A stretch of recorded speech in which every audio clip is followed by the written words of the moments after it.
What was the Candace saying in the clip you're looking for? That they teach black people to be dependent, dependency. She was on Fox News and she was being thanked, for Kanye retweeting her. Got it.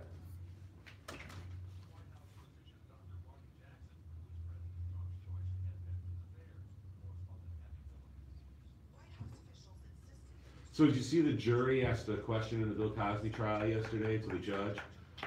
They were asking for the definition of, I think, consensual. Did you see that, Maze? No. The jury yesterday asked the judge to define a word, and I believe the word was consensual. It's easy, isn't it? I know, but to go back to the judge and ask for a definition, and then the judge told them, based on what you think it is, and we're not going to go back to that or give you a definition of it. You have to remember what the testimony said.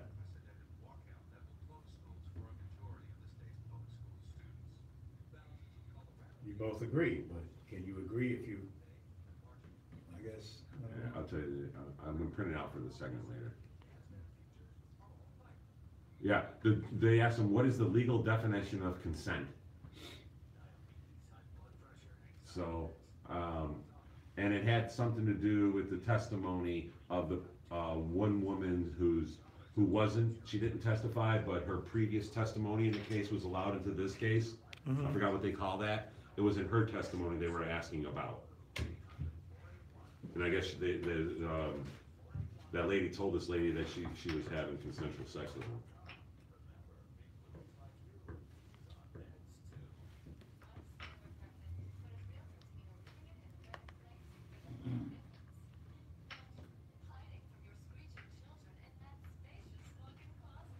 Okay. Now let's go to Facebook creator.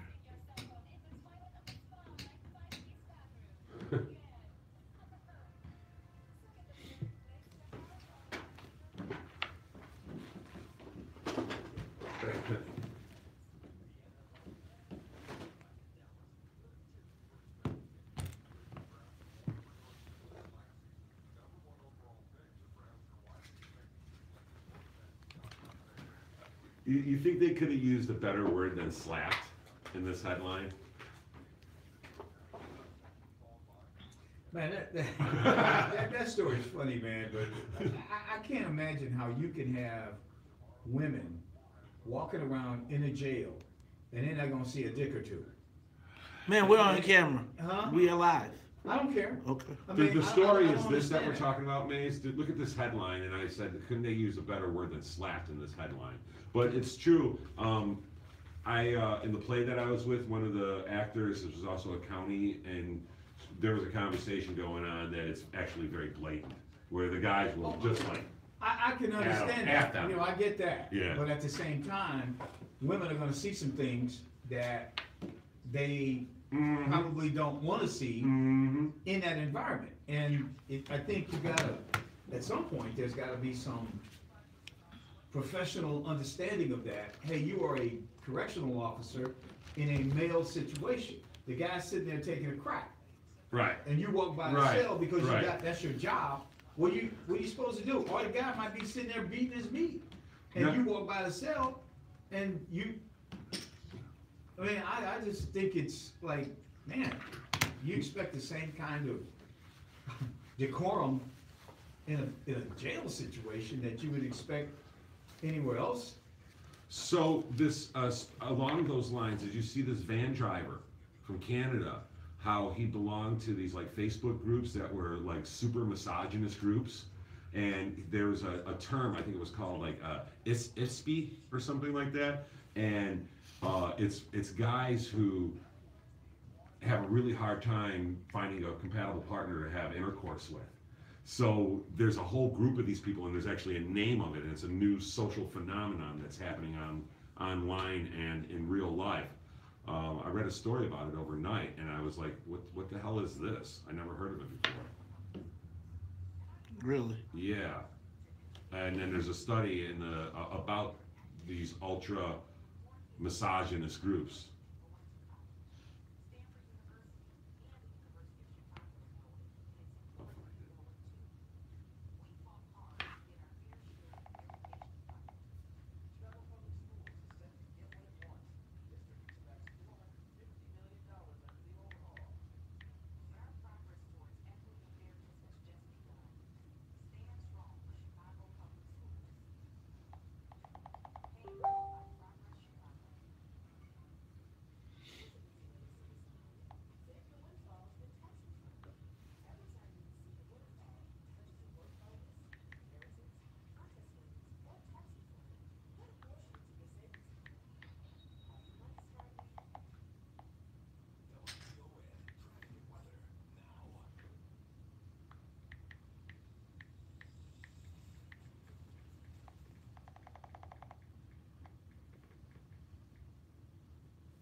he was using the term incel. Incel means for involuntary celibates.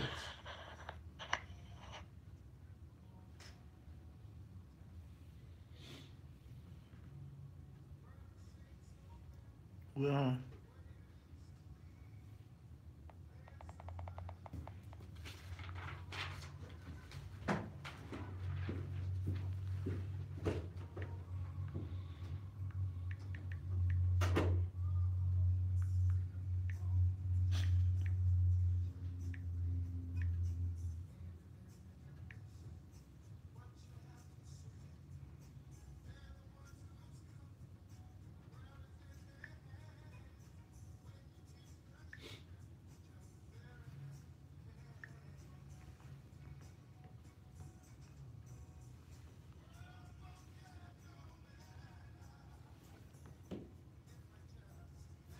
all right, there we go.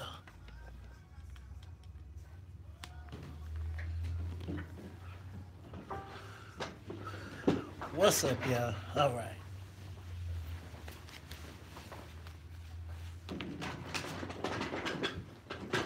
Oh.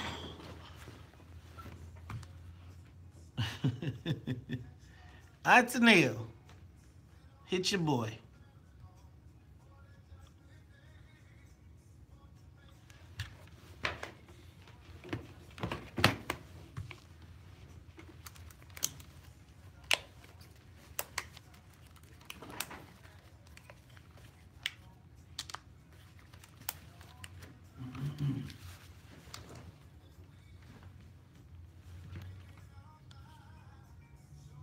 Powering on. Welcome to Alltech Lansing.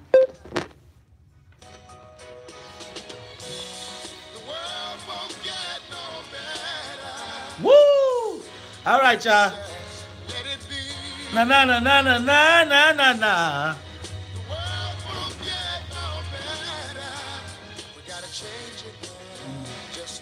Good morning, Chicago. Good morning, world. This is the WVON Morning Show. I'm your host, Maze Jackson. Got my main man, Charles Thomas, in the building. Charles, how you feeling this morning? Excited to be here. All right, man. Well, that's what I'm talking about. This is the WVON Morning Show. I'm your host, Maze Jackson. Got my main man, Charles Thomas, in the building. Gotta say what's up to Annette Flournoy in the newsroom. Annette, how you feeling this morning? Seems like there's a buzz going around about that. People being excited to be here. Well, you know what? Let me talk to the musical conductor of the Soul Plane, Miss Sonia Escobar. How you feeling this morning? All right, now you know what, Sonia, you make sure you get you some rest because you got a long night tonight. You know we got tonight is Intergenerational Conversations with my man Salim Muwakil. We'll be taping that podcast. But don't forget also, how was the movie last night?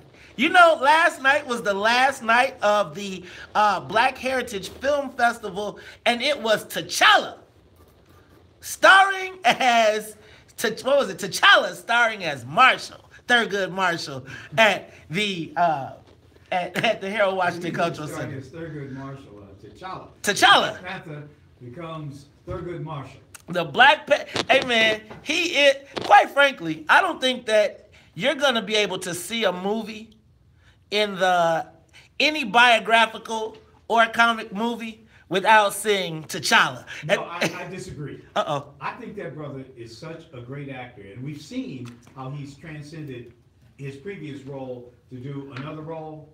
Right. It's sort of like Denzel does. He's not like, who's the brother who did Day Day in Friday After Next? See, I called him Day Day. You talk about Mike Epps. I hate Mike Epps. I know, but Mike Epps is always Day Day. Right. I don't care what you do. People see him on the street. Hey, what's up, Day Day? Right. He is mad, but I don't think that's going to happen. Oh, you're saying that? I don't think he's always going to be one character or another. I was watching him on Jimmy Kimmel, man. He said the Wakanda thing is out of control. He said he can't. He said if he don't give you the Wakanda salute, people get mad. Right. He said he in the bathroom trying to take. He said it's hard to go to the bathroom and give you the Wakanda salute at the same time. But here's a guy who did James Brown. Ow! He did Jackie Robinson. He did Thurgood Marshall. You know what he's doing? T'Challa. T'Challa. And check it out. He's doubling down because you know what? They got Avengers. What is it? The Avengers movie comes out tomorrow, and it is taking place, guess where? In Wakanda. Right? But you know what? Why they always want to tear up the black people stuff? Soon as black folks get it together, here comes some white folks want to come in town and tear stuff up. Hey, you know what? It is the top of Chicago, 1690 AM. Hey, Charles, I know you picked up your Chicago Tribune today, or picked it up last night. I picked it up last night, and I thought it was a great recognition on the part of columnist John Cass of what has been going on at 1000 East 87th Street over this past year. And it was a confirmation, not a validation, thank you, but a confirmation that we're making a difference, Maze. And my hat's off to you and the Melody Span Cooper and to Sonia and to Annette and to Domity when he was here, that this is working. And I'm so very proud to be here. And I think that I kind of fell into this situation.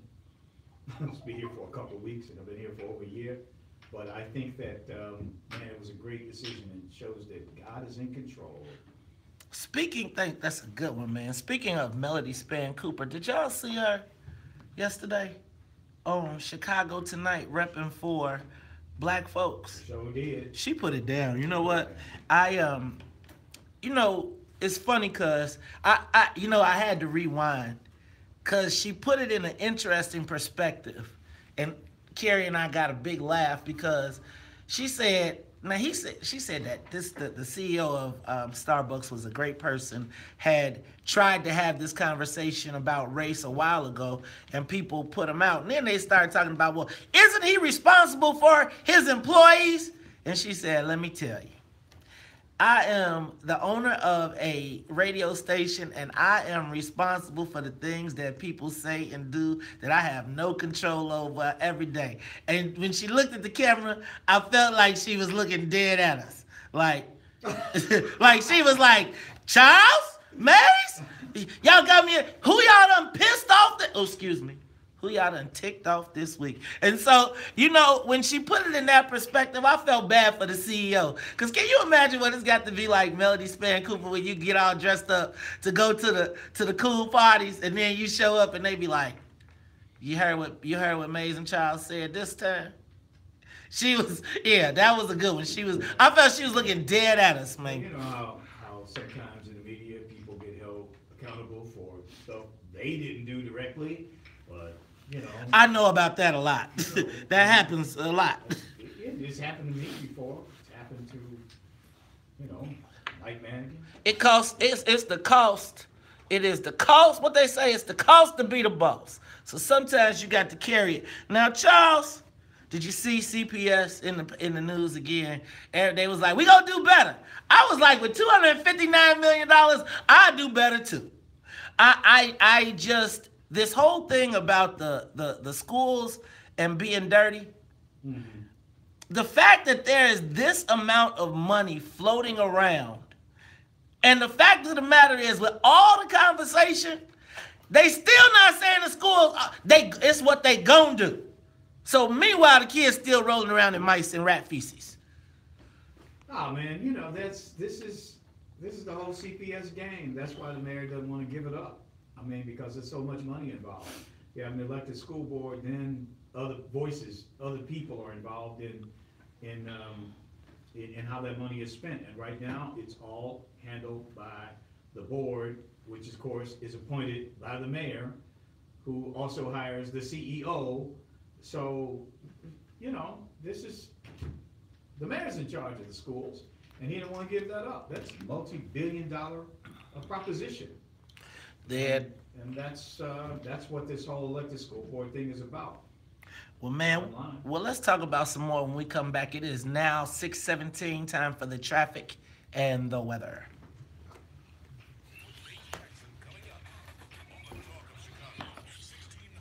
What's up, y'all? How y'all feeling this morning? Hope everybody's doing well. Yep, the Kool-Aid. What up, Kahinde? What up, Brian? What up, Mike Brown? What up, Sean Howard? What up, Denise Sims? What up, Dennis Evans? What up, Darlene? What up, KM? What up, Tucson? What up, Darlene? I'm gonna go to my Facebook, to my page. Oh Lord. What up, Beulah McLeod? What up, Tiger Lily? Yeah. What's up, y'all? How y'all feeling this morning?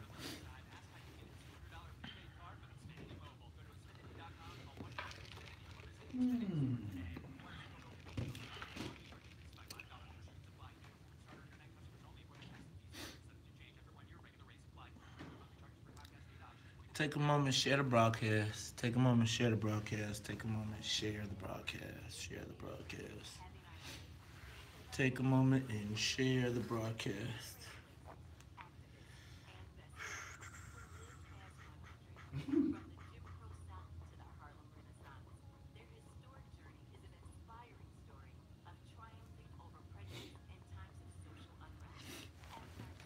What up, Tiger Lily? What up, John Rembert? What up, Janice Williams Griffin? How y'all feeling this morning? Time your shower and turn the good back even by a minute or two. You'll save water and natural gas. Learn more energy-saving tips at NicorGasRebates.com. Quasi, I got your email. I did get your email. And we will follow up. I'm gonna try and get Todd to reach out to you because I know the march was yesterday. Matter of fact, I'm gonna go speak to him now. I'll have him hit me up and we'll try and get that done for the weekend. Thanks. Nah, John, I got told that I had to chill, so I'm chilling. It's all good. What up? What up? Hey, do me a favor, take a moment, share the broadcast with 10 of your friends. Take a moment, share the broadcast with 10 of your friends. Share the broadcast with 10 of your friends. Hope everybody's having a good day. This traffic report is brought to you by Compassion. I'll do a post-show broadcast. Child with compassion is the most effective way to end extreme What? child poverty. Release a child from poverty. You know how Hey, the Candace Owen clip, we've got a couple of them. Well, I have one. I think you found something. Your part to release a child from poverty I can, today. So you can write that with traffic and weather. I'll do it on the next one. In almost 30 minutes from I-8094 to the Ryan, I-57 Lakeshore Drive still both moving along at the posted speed. The Ryan 25 in from 95th Street to downtown. 50 minutes along the Stevenson and from I-355 to the drive outbound now, just about a 36-minute trip. Give yourself 45 minutes along the Eisenhower in from Thorndale to the Jane Burke interchange. Outbound now 55 minutes. You still want to factor in that earlier accident. What's up to everybody on YouTube? Take a moment, share the broadcast. Share the broadcast, share the broadcast. Your bus stop temperatures this morning in the 30s. The National Weather Service says we're in store for plenty of sunshine today. Breezy at times as we climb near 56. Currently, it's 37 in South Shore, 37 in O'Hare, and 37 here at the Talk of Chicago. Down to look at traffic and weather now. I'm Emmanuel on the Talk of Chicago, 1690 WVON. Put the light under the bushel.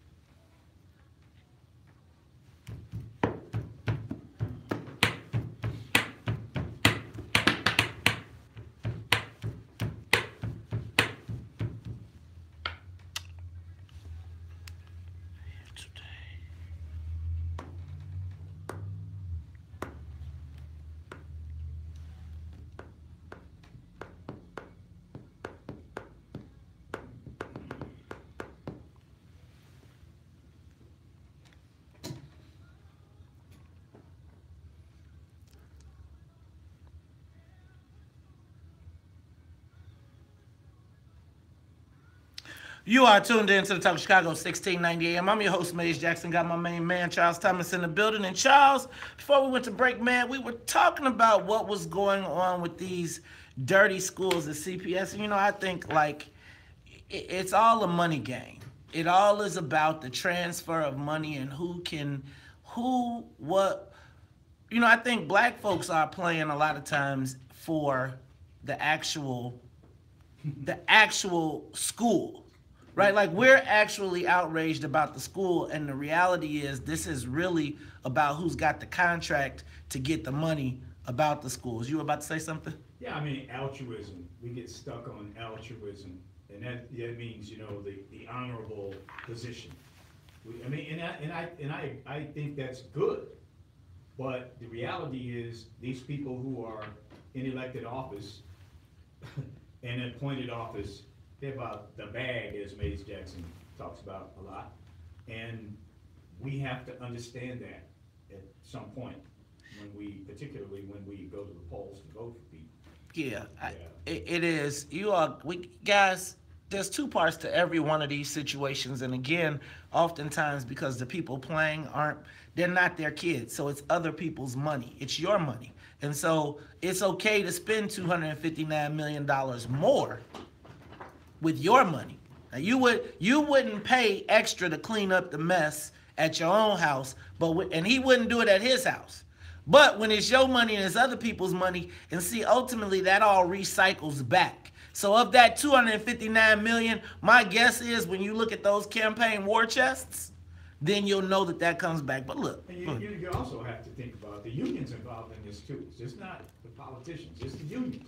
Because this was all part of their settlement, SEIU's settlement with the school district, that this would be done, and this would be done, and you get this much, and you get that much. What about that $7 million to deep clean the schools that Aramark did not clean under their contract? Why are we paying extra money for something they didn't do? Because the pain and suffering of black people is used for leverage for white folks to make money on both sides.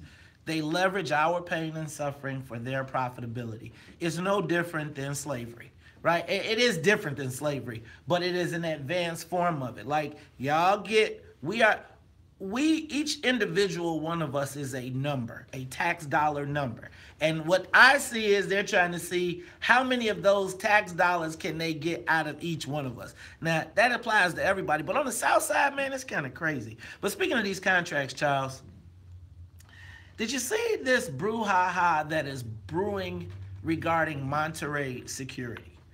I don't know if you've seen it, but if there's a story in the Sun-Times today about Monterey security, which has to be by far the most politically connected plug security firm in the city of Chicago. Latino owned. As a matter of fact, the owner, Juan Gaitan, was the mayor on the mayor's security team, Mayor Daley's security team, but it had a side hustle with Monterey security, but it was so good. He was like, man, when they came out, he's like, you keep that mayor job, I'm gonna take Monterey security.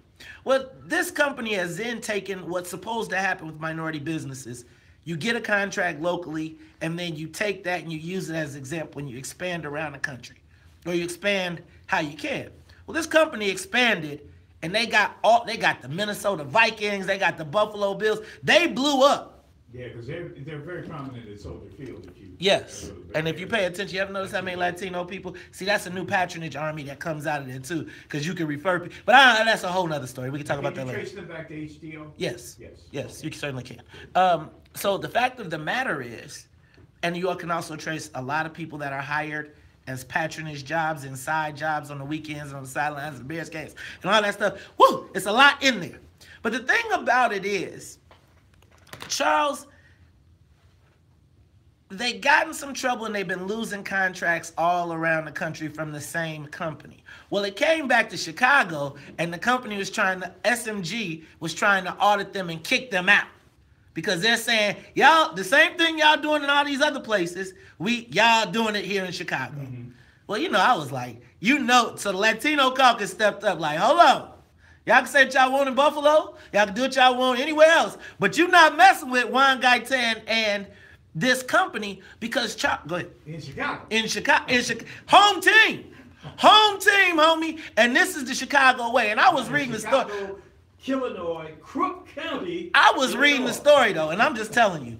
I was like, if Chicago lets this Italian company from somewhere else kick out somebody from Chicago, y'all have been caponed, as Alderman Beavers would say. You have been completely caponed. So the Latino caucus steps up. They protect the joint. But just, you know what, Charles? Remember when my boy, who was here just yesterday in Faisal Khan, was talking about the funny business that's going on in the clerk's office with the Becky Carroll thing and her husband? Right. Well, did you see this story? Well, when you read this story, it seems as though the Becky... You know what? I think I've gone too far. I think we're going to get a call. I'm getting way deep. I'm in the deep end. Let me just say this. There's a lot of trickery going on in this one guy 10 story, Charles, is going to, I think it has a piece of Faisal Khan's demise right in this story. Read the story, look at the names that are involved, and then you're going to get a call tonight to tell you why you need to leave this story alone. But read that story. Look, Chicago, how about this? Can I encourage everybody to read the story about Monterey security in the paper, and then maybe over the next couple of days we'll start breaking it down and unpiecing it. Yeah, because we're getting way in the weeds here. Okay. You know? Way in the weeds. All right. That's what the WVON morning show is about. Well, speaking of in the weeds, Charles, I don't know if you got the Chicago Sun-Times today, but this past week, it started this week. On Monday, there was a blank front page. Mm-hmm. Then Neil Steinberg put a story in the paper saying why you had to buy the Sun-Times. Well, today, Charles, they pulled out all the stops. Yeah, it's like what do they call a call to arms? All hands on deck. I mean, I think they're in financial trouble, as they have been for several years. But I think it's kind of coming to a head right now. Well, I will tell you what. Sun-Times columnist Mary Mitchell threw down the gauntlet today. She basically declared, she put in writing what we kind of have said in the past, but I don't know if it's true now, that the Sun-Times is the black paper in Chicago. Really? She said so it pretty much. Let's go. I read it. So that's going to be our social media question of the day. Is the Chicago Sun-Times still the black paper in Chicago? Because I might give it to you. Unless I guess you'd have to ignore the history of the Defender or the Citizen. You know what? We'll talk about it all when we come back. It's Talk Chicago 1690.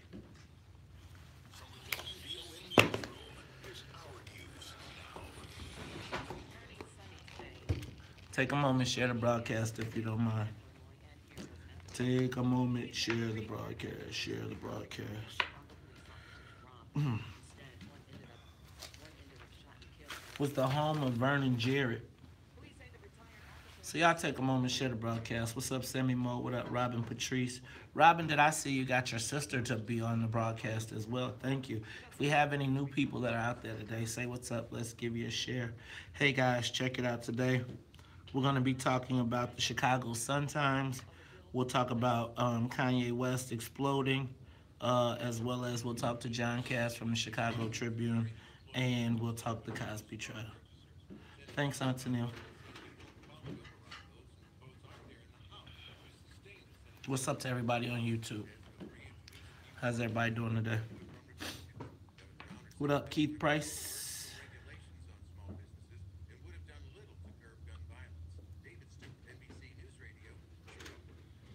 What up, Joe Soul? What up, Ron Lewis? What up, Tiger Lily? John River, child support court shark? Nah, man, I probably shouldn't. What up, Beulah? What up, Brian?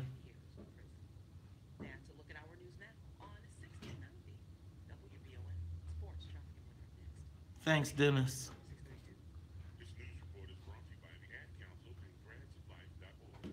Looking for uncommon talent? Meet the grads of life. They're not the typical candidate. What up, Antonio? What up, Sheila Aiken? Your company needs an ideal fit for entry-level positions, internships. What up, Tiger Lily? Go to gradsoflife.org. What up, Erica Swain? What up, Denise? This great pool of untapped talent. What up, Alvin Norton? What up, Sadiq? What up, Yolan? What up, Janice Thomas?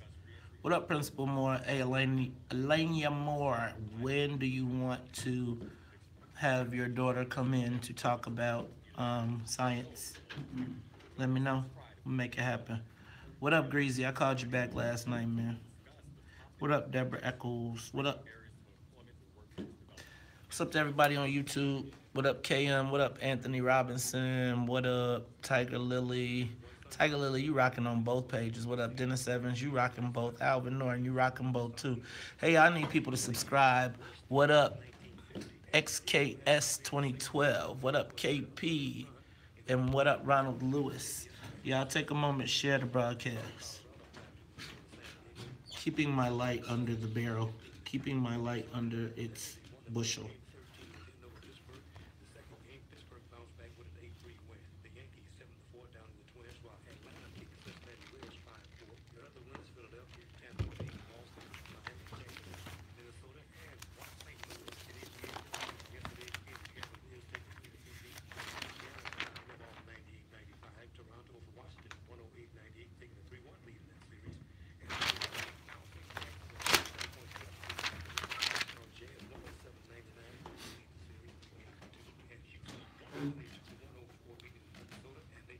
Take a moment, share the broadcast.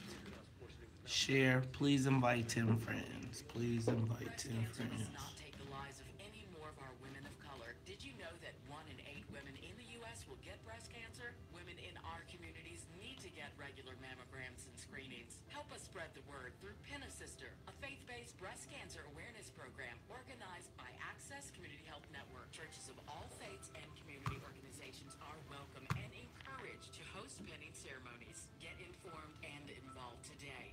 Hey, Double J, if you can, I'm not on my tweet because I'm using my. City Colleges of Chicago is the future at work. It has transformed the lives of more than 1 million students through the power of education.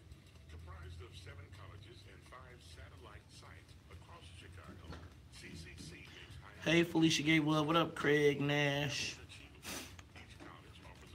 What's up, Anita Andrews? Hutchinson. ILL. What up, Mark Allen? What up, Rick Good? Quasi, Rory. What up, Earl Winfrey? What up, Deborah Eccles?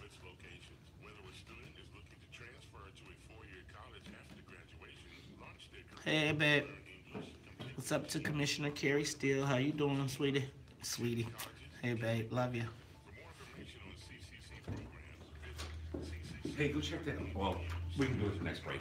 Correct. Okay, Chance's Twitter page. Chance's Twitter page, we're gonna get to this later. Trump Twitter on Kanye. Trump Twitter on Kanye. The latest on Russell Simmons' dismissal for later. Okay. The latest on Russell Simmons for later, Charles.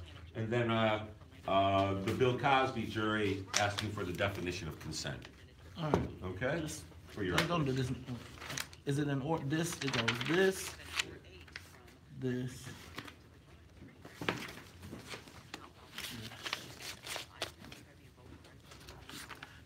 See if we can find Candace's tweet that Kanye liked. Okay. That Hey, then Kanye. I need to hear the audio too. I'll do it. Next break, okay? All right. Take a moment, y'all. Share the broadcast. Invite 10 friends, please. Sunny and with a light breeze as well. We're climbing near 60, 56 is the official high. Tonight, a slight chance of rain, cloudy skies dropping down to 41. Then comes tomorrow on Friday, we'll jumpstart the weekend with possible showers, near 55. Currently, it's 36 at 1.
You are tuned in to the Talk of Chicago, 1690 AM. I'm your host, Maze Jackson. Got my main man, Charles Thomas, in the building. And y'all, we are talking about the Chicago Sun-Times. Charles, seems like every day this week there has been some sort of shocking something. Whether it is a blank front cover, a story by Neil Steinberg, and now I open today and on page 2, Mary Mitchell essentially throws down the gauntlet and calls Chicago Sun-Times Chicago's black newspaper. And you know, the whole notion, why the Sun-Times is doing this, they want to get people to subscribe online, to the online version. They want people to pay $7, what is it, 99 cents? I think it's 49. $7.49 a month to the Sun-Times in order to get it online, because it says it cannot survive unless it gets a paywall. In other words, that you pay for it is the only way that this newspaper is going to survive. So they've got all their writers and columnists, or many of them, all out appealing for people to subscribe online, to pay that $7.49 a month. Well, I mean, it is a service. You know, I buy a Sun-Times. I'm not on front.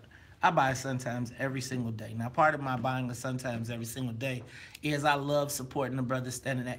And check this out. If y'all drive by 87th, make sure y'all stop by and buy your paper from the brother on 87th and the Dan Ryan, because he'll give you a story too. But, you know, this whole I get. And she's basically saying that black people have a responsibility to pay this money because this is the black paper. Without it, you don't have a black voice. That's what she's saying. And so it brings to question. It seems to me like right now there's a revival of blackness. There is a reminder. There is something that has occurred that is making people feel like they got to be extra black. Not extra black, but they got to be woke. They got to be woke. And I think you're absolutely right. There is that movement, but I really think the Sun-Times, and by extension Mary, really, come on. This isn't a black paper. This paper is bought and sold last year by opponents of Bruce Rauner, unions, Democratic Party people, to defeat Bruce Rauner. That's why they bought it. Come on. That's what it's all about. This is a union paper.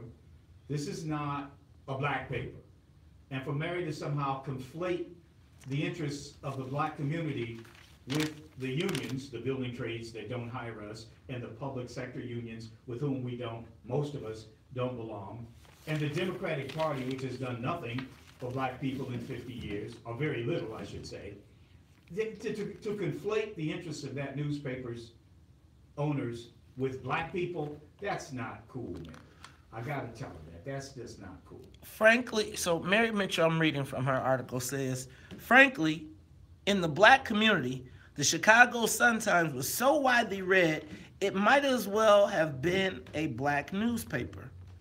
Part of the reason was that black columnists like the late Vernon Jarrett, an acclaimed historian and syndicated columnist who wrote fearlessly about race relations.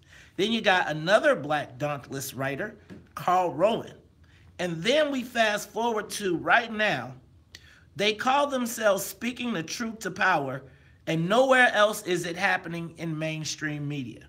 So now it is the voices in these pages, and I love model. I actually love all these people. Well, not all. Modeling I can't say it right. Modeling Iherika, Rachel Hinton, John Fountain, Laura Washington, and Natalie Moore, incredible African-American journalists and columnists with powerful stories to tell. Did they mention Laura Washington? Yeah, they did do Laura Washington. I'm sorry, I missed that.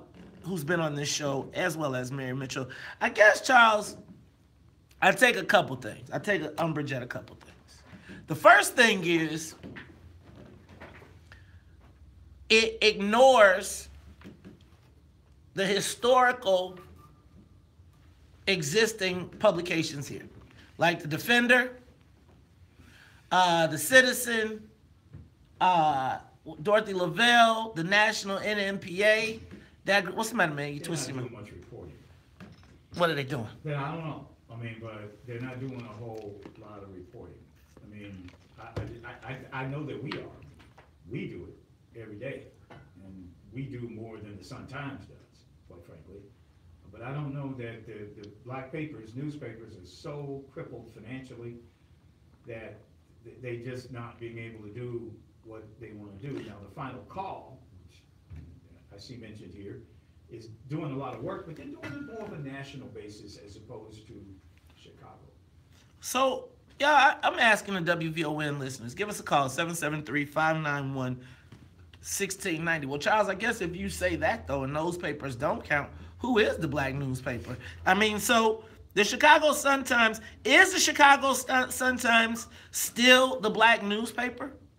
I don't know. I look at it and I see it say it's the hardest working newspaper. And I watched a bunch of interviews this past week about the paper, and they unabashedly said they are the paper of the working class. Now, we ain't working. I was thinking that when he said that, or at least we got the highest unemployment. But is the Sun-Times still the black paper? And I you know what also bothered me about this whole thing?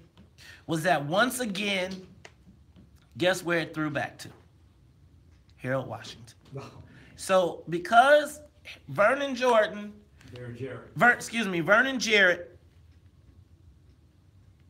wrote powerfully back in, when did 1980? 90s, he was still writing in the 90s, I think. Yeah. Like, it seems like we're always resting on the past. So, like, I feel like now everybody's like, we've been the freedom fighters. We the champions of the, and I'm not tripping on anybody, but I think that we have, in black Chicago, have been lulled to sleep, and I feel like everybody was part of it. But I mean, the reality is that Sun-Times then was then. The Sun-Times now is owned by the unions and by the Democratic Party and by J.B. Pritzker. Bottom line, that's what they want. Once they get that done, paper might go away. I don't think these people would even care what happens to the black community, whether or not it has a newspaper.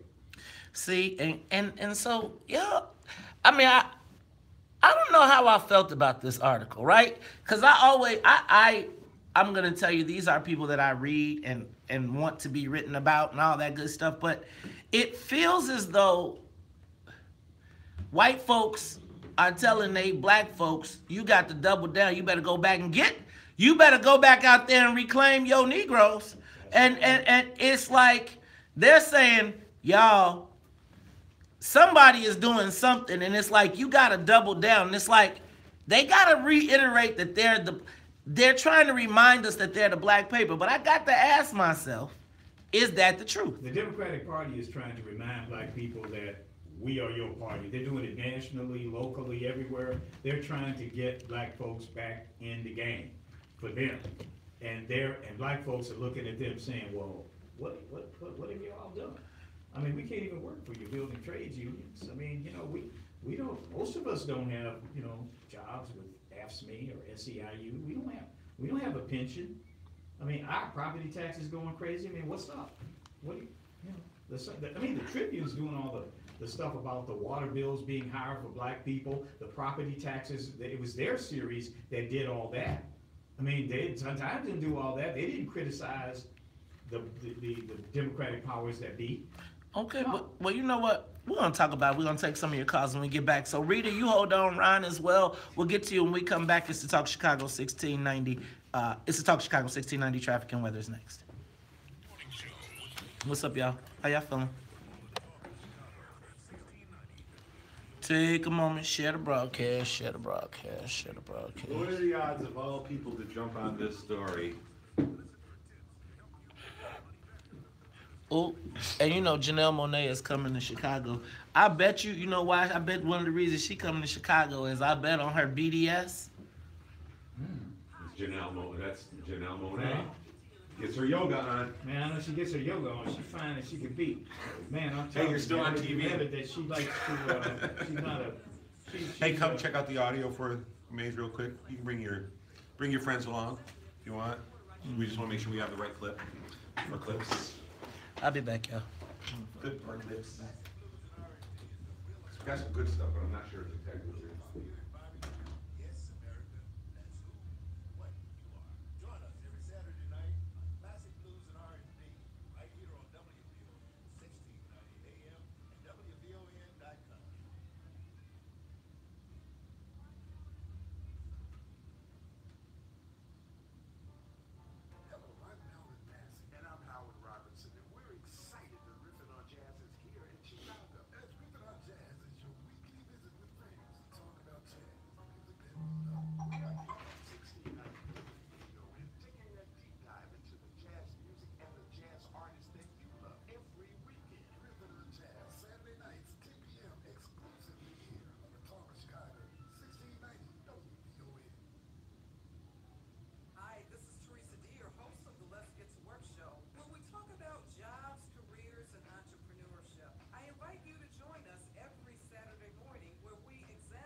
now that I said that.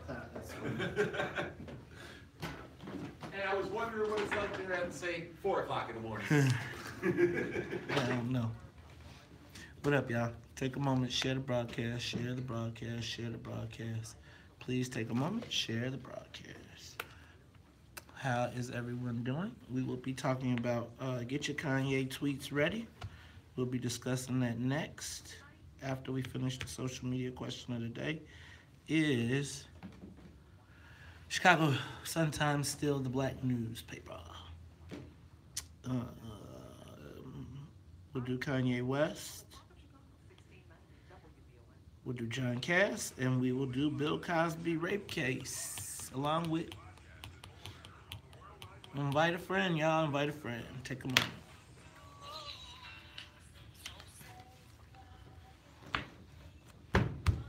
That's that girl. Ooh, and I like it. Girls up my song. What up, Cletus Williams? How you feeling, man? Good to see you. Thank you for being with us, Cletus. I appreciate you, man. Appreciate you tuning in.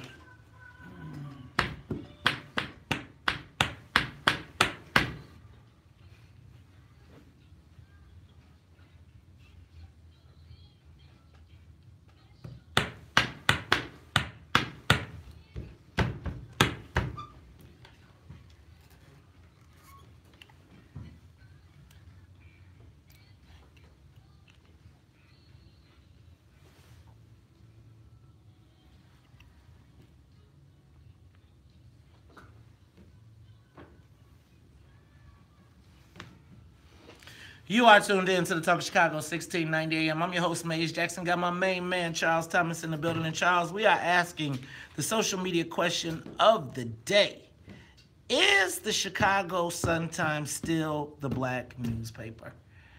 I'm not sure, but let's go to the phone lines and see what the people got to say. Let's go to Ron. Ron, you're on the Talk of Chicago, 1690. Yeah, 2 quick points. Man, you talked about the increased black awareness. A lot of that can be attributed to you and Charles. Locally, and I really want to say that first. But in terms of the black newspaper, no, it's not, man. And you know what? I appreciate the black people that work there to get a chance to display their talents. But it's like if black people work at a corporation, shop there, they don't own it. And see, Charles pointed out, the union bought that newspaper, same racist unions that we have a problem with. And lastly, guys, I love the Crusader. That's my favorite paper. But you know, in terms of style, I'm a Tribune reader. I just like in-depth stories. I think they just have some more talent, right? Love playing paper. I have to read John Cass all the time because he spelled out all the crookedness in this city and this state. But no, it's not the black people's papers, news people, guys. Have a good day. Thanks, Ron. We appreciate you. Thanks for calling in and listening, man. Hey, Rita, you're on the Talk Chicago, 1690 AM. Is the Chicago Tribune still the black newspaper? I don't know. I just want to report something that I observed. I work at a school in the North Lawndale area, and most of the kids are African American, and I arranged for a field trip to go to the Sun-Times. And my aide that went with me, she's African American, and we were invited into the editorial meeting, the 9 o'clock a.m. editorial meeting. So we walked in and took a seat, and all the editors came in, and she and I looked at each other. We couldn't believe that there was not one person of color in that group. There was one woman, but no African Americans, no Latinos. They were all white males. Whoa. And so this is where they decide what is the news for the day for the entire Chicago area, and there was not one black face. So I was shocked. You know what? I think it's something that people are starting to pay attention to. And you know, when you talk about, it's funny to me to watch these people report the stories of unconscious bias as they practice it. It's like the people on the news are saying, and Starbucks is now, and it's like, fool, get the mirror. Right. I know, man. I've seen it up close and personal. It's like, I always think like, when you work for a company, you can hit an edge, but they set the parameters. And I just think in this case, I don't know if as Mary Mitchell coming to the black community to do it like that. Because I feel like she's got some credibility. And I think when she goes and says, y'all, it is y'all responsibility, she didn't say verbatim, it's y'all responsibility, but I felt some kind of pressure coming out of that column. Like, is this a challenge to my blackness if I don't say that they are the black newspaper? Let's go to Katie. Katie, you're on the Talk of Chicago. Hi. I'm a subscriber to, for a very long time, due to my mom and dad, setting in good newspaper readings. And but sometimes it's not my black paper. I mean, they're just not my black paper. There's a lot of stuff that I disagree, a lot of stuff that I wish they would cover. And, they're not. But I read it, and I read the Tribune, too. Right. Go ahead. I'm sorry, Katie. I subscribe to the Tribune and the Sun-Times, so that I get the weekend Tribune because I do like in-depth coverage. Okay, thank you, Katie. See, I think, and it's like, I'm almost like, again, here go the white boys arguing. The white folks got the black people arguing to tell us which white boy is better. Is what the competition essentially is in. Let's go to Cornelius. You got the last one, brother. Yes, sir. Listen, these white boys ain't got us doing anything. We doing this ourselves because of our politics and our politicians. When it comes to politics, black folks are not politically astute. Listen to this conversation. A black-owned newspaper, and we don't own neither one of them. You guys got to be kidding me. Okay, well, it ain't me, brother. You got to ask Mary. I asked Mary because she said it's almost our civic. If we are loyal to the legacy of Harold Washington, to Vernon Jarrett, look, you better get you a Sun-Times. You better hit that 749. And she didn't say she demanded. She didn't just say that. And this is what bothers me, brother. We are asking, begging you really to subscribe so our courageous voices will continue to have a home. We're begging.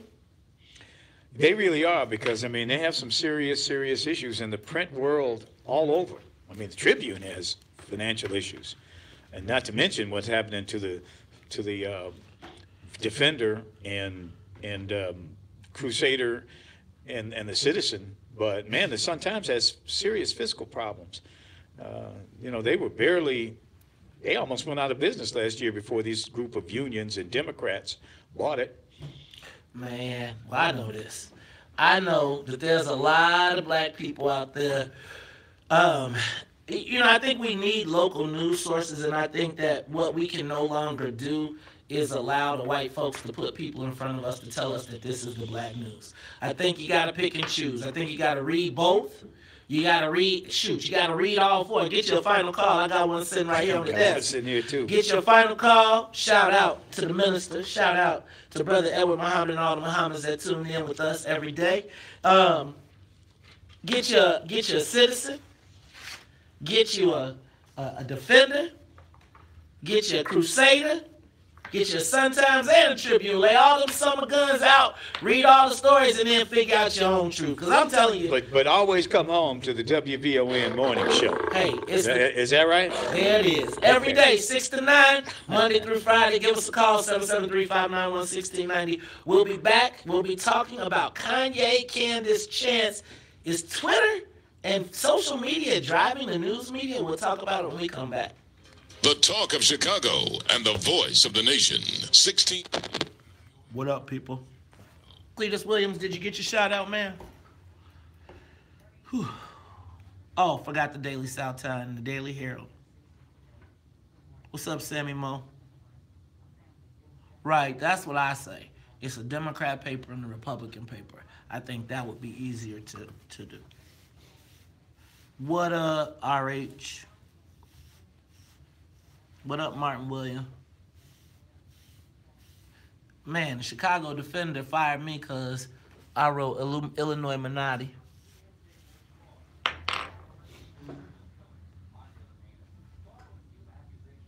We do live in a world of people, full of people who don't know it's changed.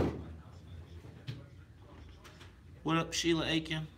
What up, Alvin Norton? Keith Caldwell. What up, Devon?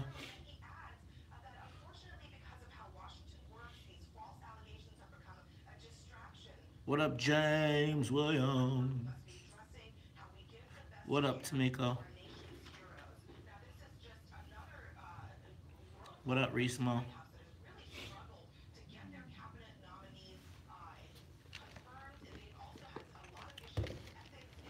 What up, Marquim?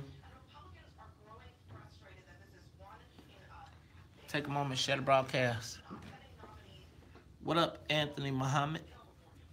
Shout out to everybody in Atlanta, Georgia.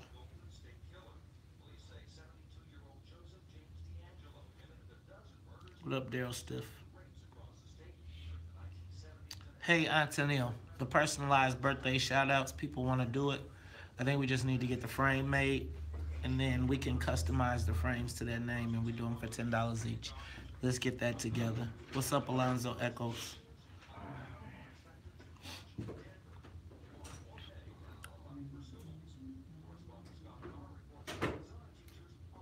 What up, Sly? What up, Daryl Murray?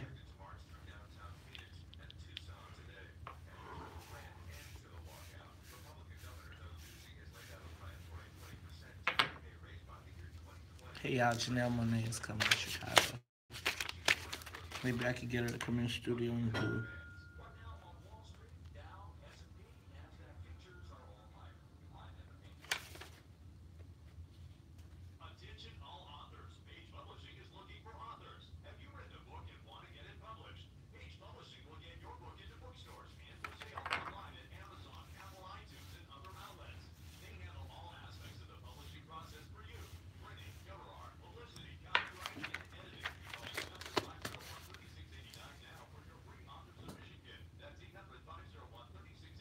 I'll answer questions.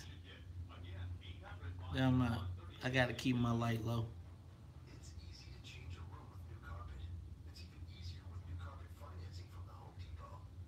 Oh, what's in there? We can customize them. You know what I'm saying? We can have a standard frame, or we can have it. You know, we talk about this one too.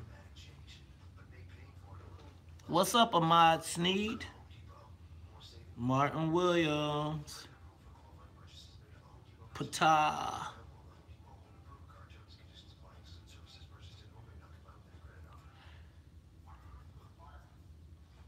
Gotta act good because white folks listening today.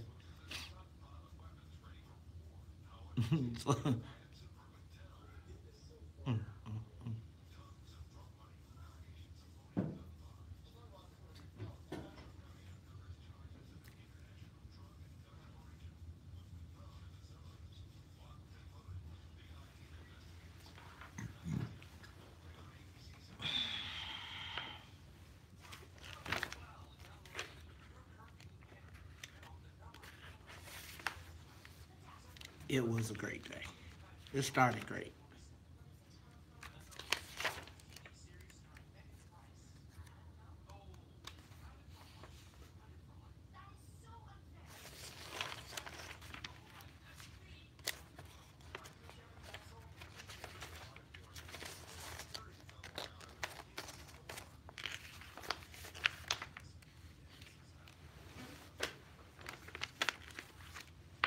Take a moment, share the broadcast, invite some friends, please. Invite your friends, invite your friends, invite your friends. Oh, I'm with you. I was just trying to get math. We could just do the happy birthday. We'll figure it out, you know. I'll revise that. Okay, so the birthday shout outs, if you want to customize frame, it's going to cost more. But we'll do them all different ways, y'all. You know what I'm saying?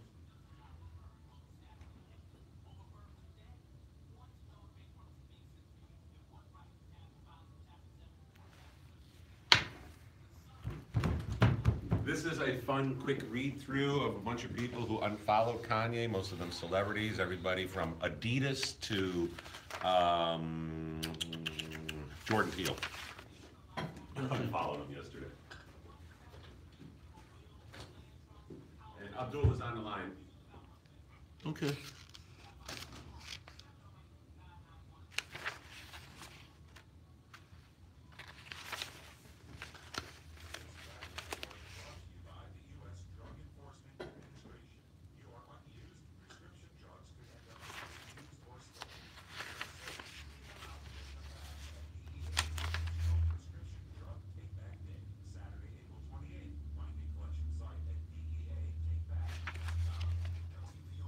I think Janelle Monáe owes me a record.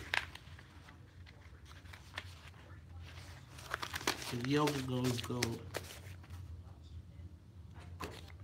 If yoga goes gold, she owes me a record. Like, she really does. She owes me a record. I want a platinum or a gold record hanging up.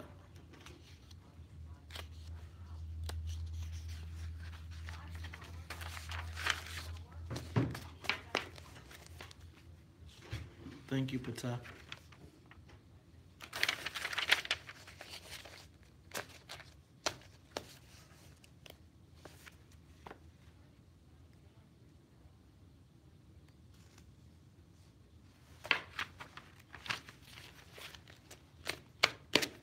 What's up, Anthony Beckham? Hey, y'all, shout out to my man, Anthony Beckham. One of the hot, but he probably gonna be one of the top lobbyists in the county at this point because he can move around, right? I think so.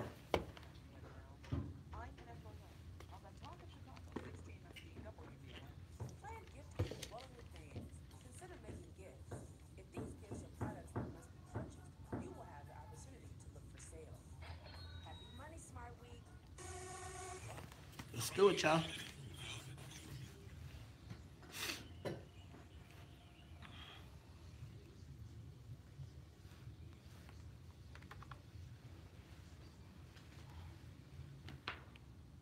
Nah, wait till I get my money right. I dream on way to heaven.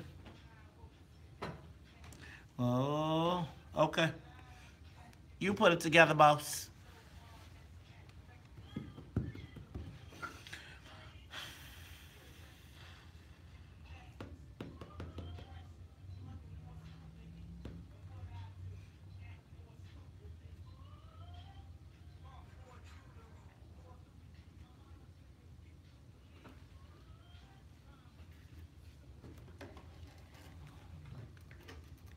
What am I doing?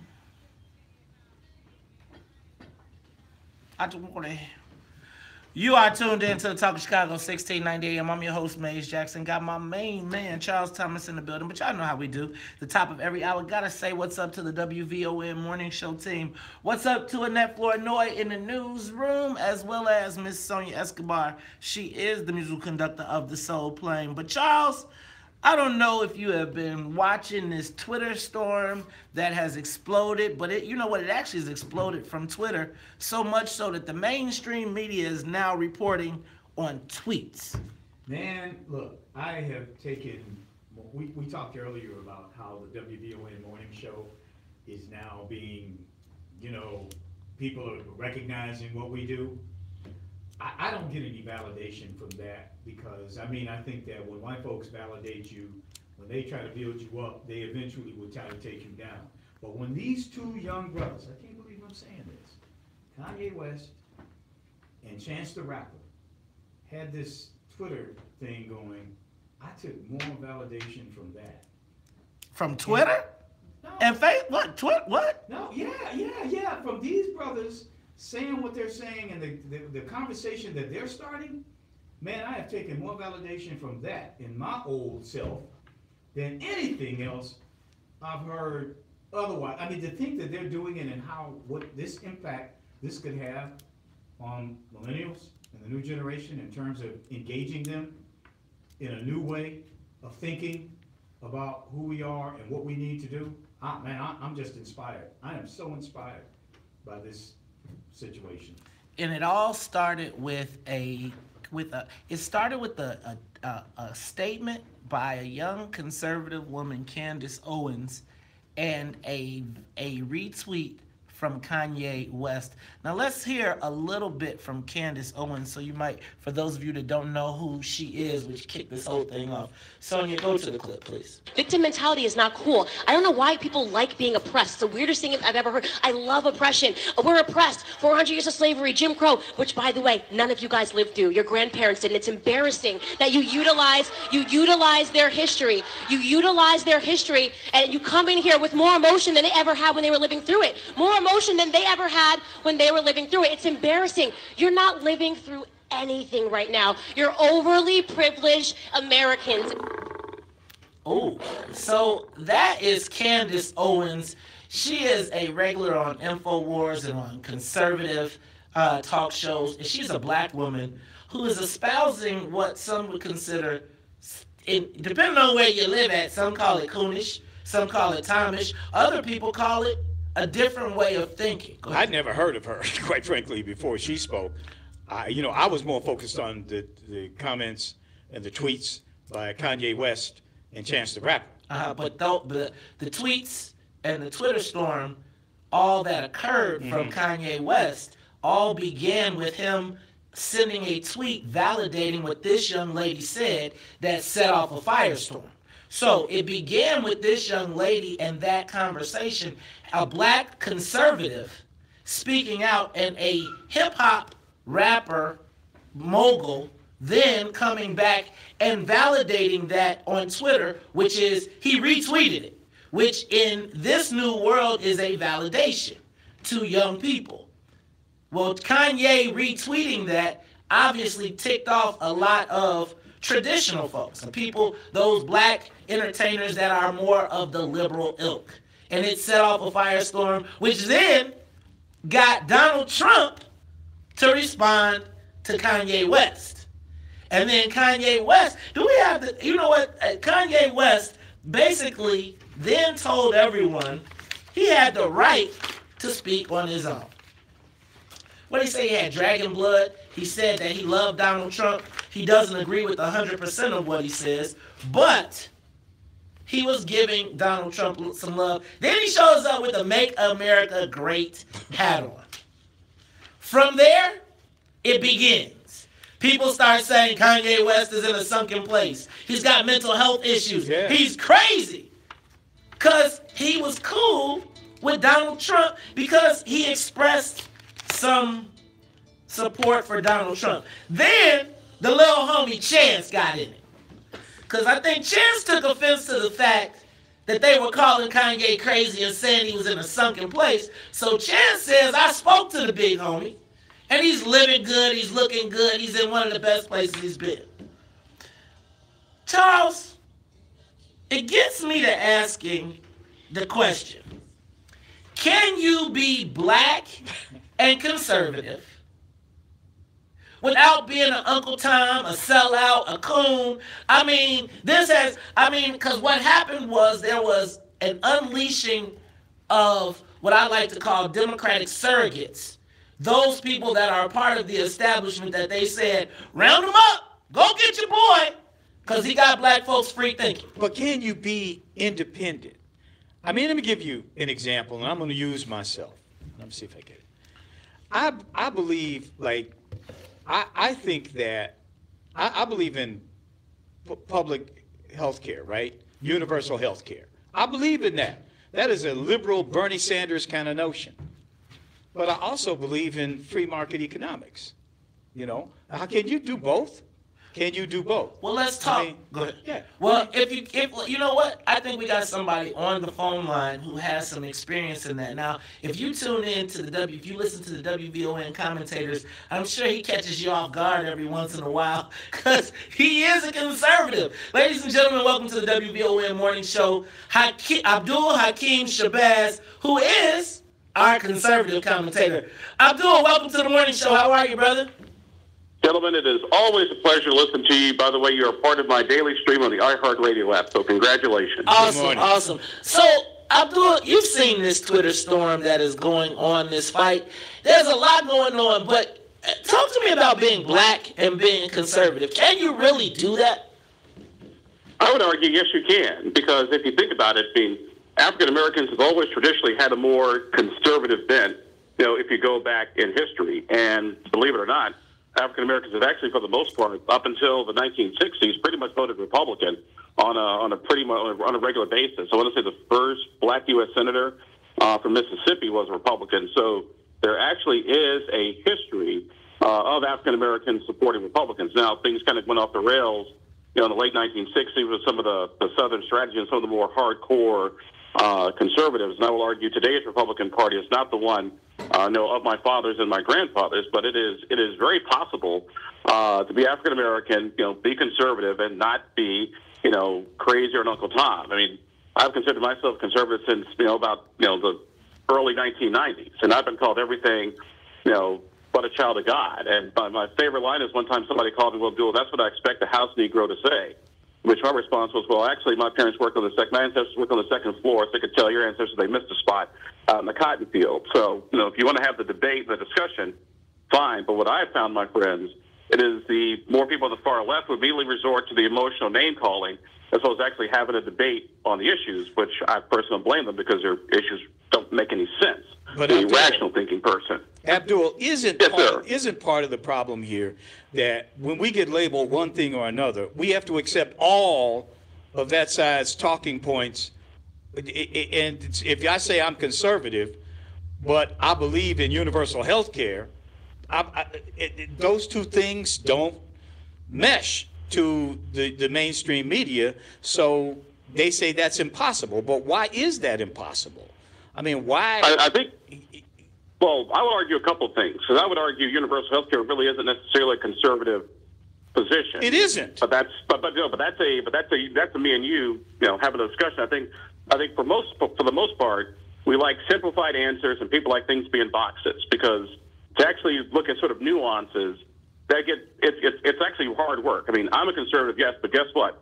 I am pro-choice, and I don't have a problem with gay marriage, because you know what? I don't care.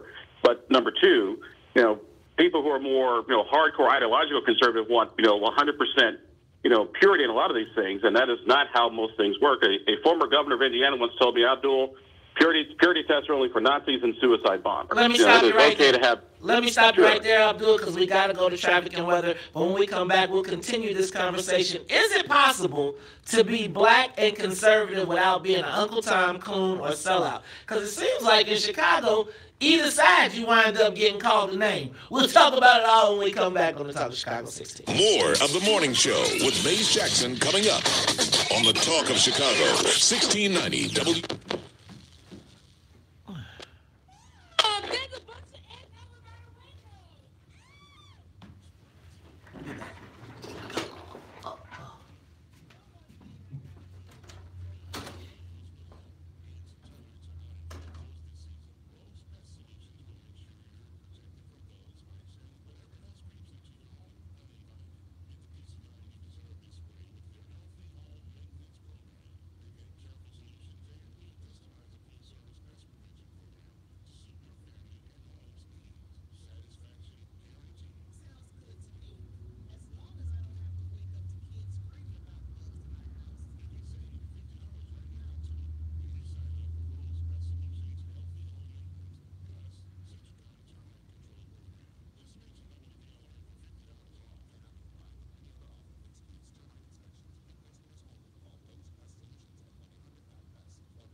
What's up, y'all? Take a moment, share the broadcast. Hope everybody's doing well.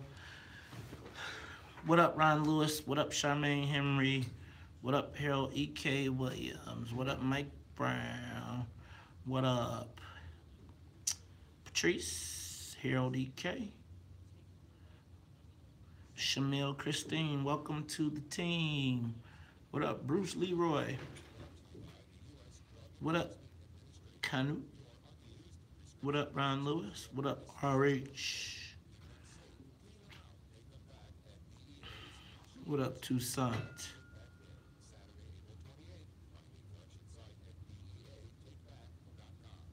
Kanye lost 9 million followers.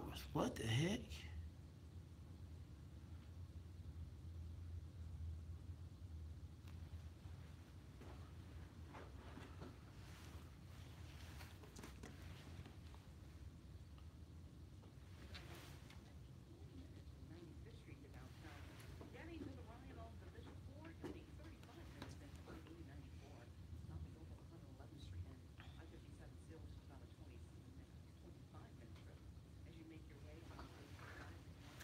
Find them. Can you only see them on your?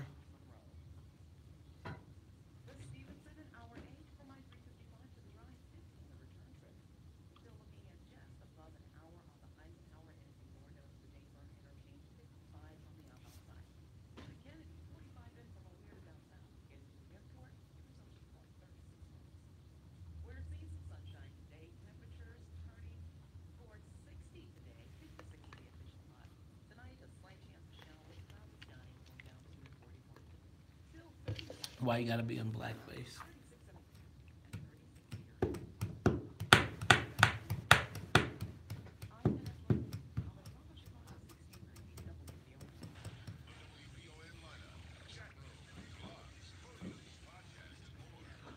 Give us a call. Ask your questions on air.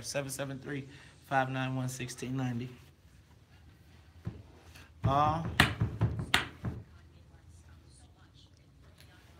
Here, I've said that he is the only person that is in hip hop or that has a public stage that is willing to think independently. So I was just surprised. I do not subscribe to groupthink. I think independently. I'm a free thinker, and I don't believe that because I have a certain skin tone that I absolutely have to subscribe to all of these ideas, which on paper do not make any sense whatsoever. The clock's ticking, I just count the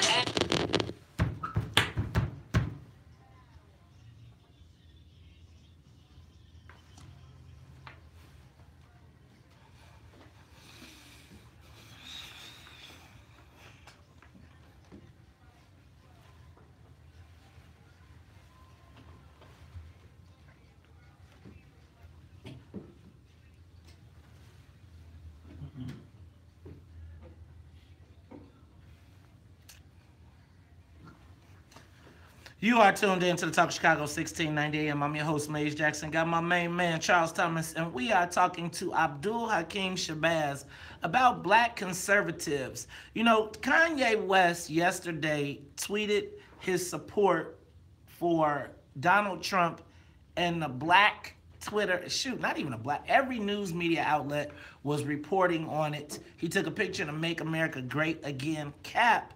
But it got me to asking the question,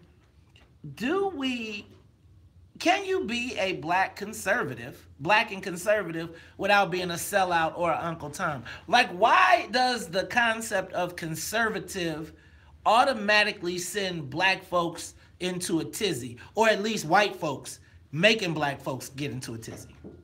Either one of you guys. Charles, Abdul? No, I mean, I think that, I can be for universal health care, and I can be against sanctuary stuff. Why do I have to always accept one line of thinking? Can I be independent? Can I think like I want to think without having to be categorized by the Democrats or the liberals or the conservatives?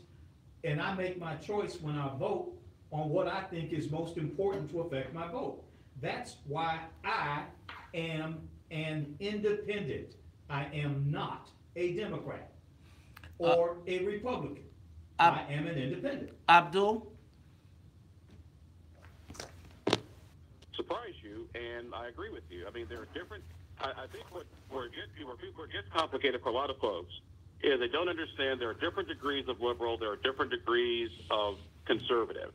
I mean, this is why I jokingly say, a Southern Indiana Democrat is, really actually more about as conservative, more conservative, than a Wisconsin Republican because of, political cultures and the whole 9 yards. But once again, it goes back to, theoretically, power and control. And if you got people who are willing to think for themselves, then they don't need you to necessarily think for them. Then they can go on, about their business. I believe what's happened in this country is people have created what I call, sort of demand side politics, which is we got to make sure there's a demand for us and our political affiliation to be in power. So we're going to, scare the hell out of you and say, these evil conservatives want to, oh my God, make people in public housing actually may have to get a job. And, oh my, what a novel concept. Is there a difference, though, Abdul, Charles, between conservatism and racism? Because I think in our community, they're conflated in a lot of times. Democrats have told us that. That's what the Democratic Party's talking points are. And we've been confused by that. Most of us are Democrats. I have to admit, man, I haven't voted for a Republican presidential candidate in my natural life. Never have. Never have. But I've come into a new way of thinking in the post-Obama era that, hey, I gotta start thinking differently about stuff. Well, check this out, both of you guys, because speaking on those same lines, how about this? Chance the Rapper then tweets, black people don't have to be Democrats. Ain't Chance from Chicago? Don't he understand what that means? And then Kanye stepped on the sacred cow, right? He said that Obama was the president for 8 years and nothing changed in Chicago. Got worse. And 9 million people unfollowed him. Think about that. 9 million people unfollowed him. But if you think about what Kanye said, even what Chance said, it's usually the same things that we're talking about right here on this show. And the question becomes, because I am a Democrat, I am. But I am truly disgruntled because I do not feel like the people who are in the party represent our interests. But again, Abdul, what happens then when you go to the conservative side and they using all the language, using all the dog whistles, using all the stuff that makes me say, dang, I can't go over there. And no, and that, my friend, you are absolutely correct. I gave a speech to a Republican audience, actually a little bit earlier this week as part of what I do for a living. And I sort of told people, hey, guys, at the end of the day, politics is about addition, not subtraction. And if you want to win, because a newsflash, the era of the old white male is almost over, because demographically you're dying, and you're older and you're dying off, and you're not replacing your numbers, and so you're going to need more black people, more brown people, and more people with an X chromosome if your political party wants to survive. And you will not survive, if I may illustrate just a little bit of street credit here, by talking crazy. By doing the dog whistle about, why do people hate police, quote unquote, or my personal favorite, questioning Barack Obama's, birth citizenship. Is he really from America? Like, what the hell is that? It's got nothing to do with anything. But when you do that stuff, you don't endeavor yourself, to the growing population of, more black, more brown, more X chromosomes, that will be the electorate. And here's something about it, and Charles, you'll appreciate this as a student of politics. Republicans have only won the popular vote one time since 1992, only once. That was George W. Bush in 2004. The electorate is changing, and I'll argue has changed. And if Hillary Clinton taking her pantsuit wearing rear end, to Wisconsin, Michigan, and Philadelphia, we'd be having an entirely different conversation right now. So for conservatives, I say, leave the dog whistles at the door.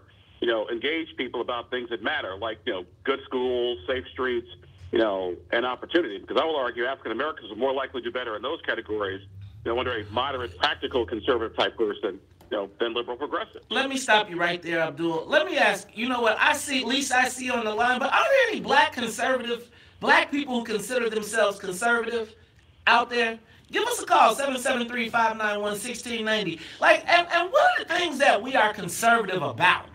Right? Because I want to make sure that, I want to start putting things in boxes, like abortion, gay marriage. What are conservative things? What are liberal things? And where do black people sit on those issues? And let's kind of get some sort of measurement. Hey, it's the Talk Chicago, 1690 AM. Give us a call, 773-591-1690. We'll take your calls when we come back. The news on WVON is brought to you by Unbound.org. Around the world, there are young people. Yesterday, I went to the 70th anniversary of Israel. And I think what is very important, if you all saw the video, and I posted yesterday, is check out that video. Note that Ram congratulated the governor, so they can't work together on nothing in the world but Israeli issues. It was very interesting to watch yesterday. It was very interesting to watch. And you should see, I would also tell you that yesterday when I went to the 70th anniversary of Israel, the diplomats were very nice, but the average attendee was rude as hell. And it was like almost like, what are y'all doing here? It was, here are these people talking about how they were oppressed and how they were discriminated against and all that stuff, and I'm here to tell you they was being super, super, super, super shady. Super shady. It was like, wow, crazy. Crazy, crazy, crazy.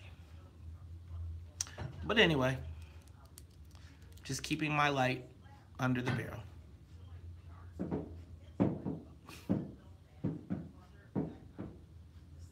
Take a moment, share the broadcast.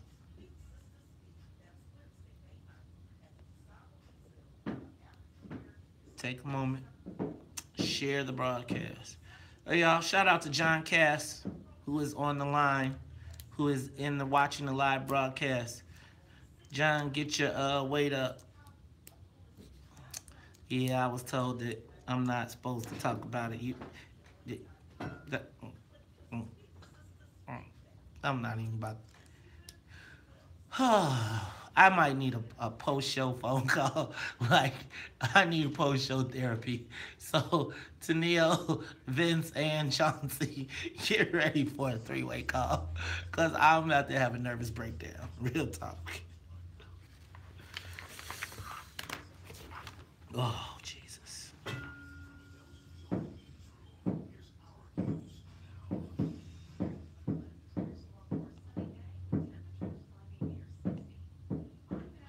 Man, that joint was crazy. They're going to be on today.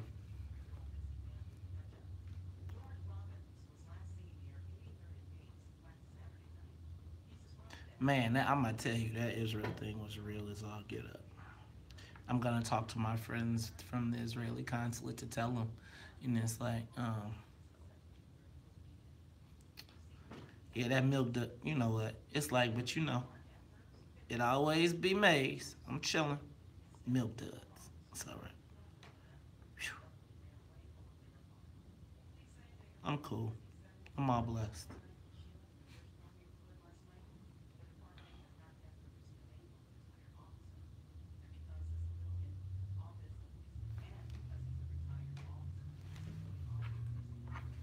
I got called a milk dud yesterday. But I'm gonna stop. I'm gonna stop. I'm through. Okay, please do not.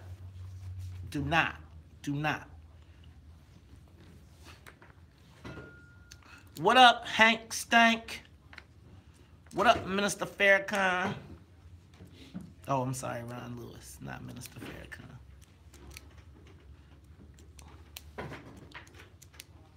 I want a TV show.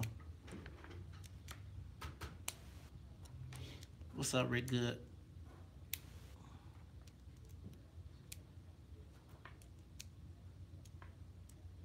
What up, Martin? Please stop with the milk dud, because that's blowing me. What up, Anwar? What up, Andre? What up, Ready Rock?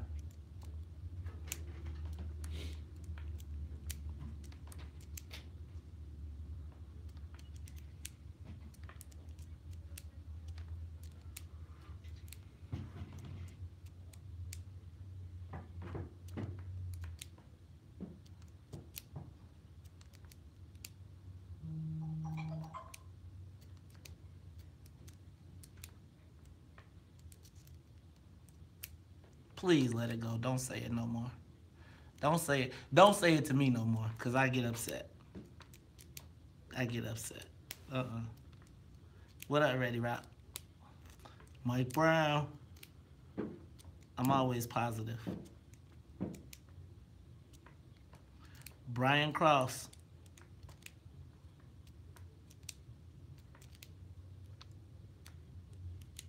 Maurice Newman.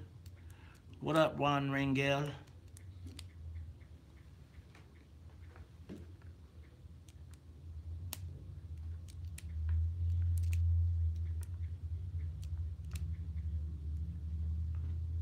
I'm not trying to split. I want a TV show and a radio show. Stop it. I want radio and I want a radio show, a TV show, and a social media show. Don't do that. Don't you do that.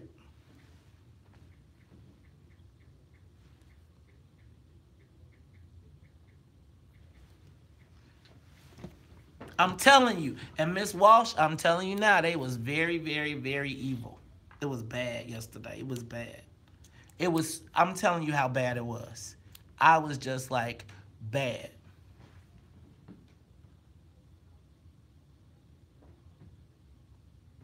And I'm telling you that when I tell you it was bad, it was like somebody literally asked us, what are you doing here? Then they said, are you from Yemen?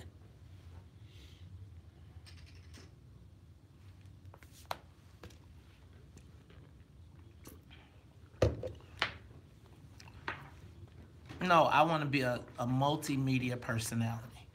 Like everything. I want to be like Michael Strahan. And like, you know how Michael Strahan does Good Morning America in the morning. Then he gets on a plane and flies to go do NFL. Then he goes and hosts. That's what I want to do. So I don't want to limit mine. I want to expand it. That's all.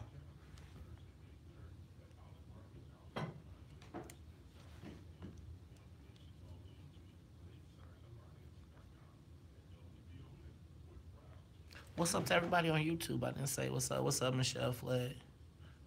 What up, Game Table?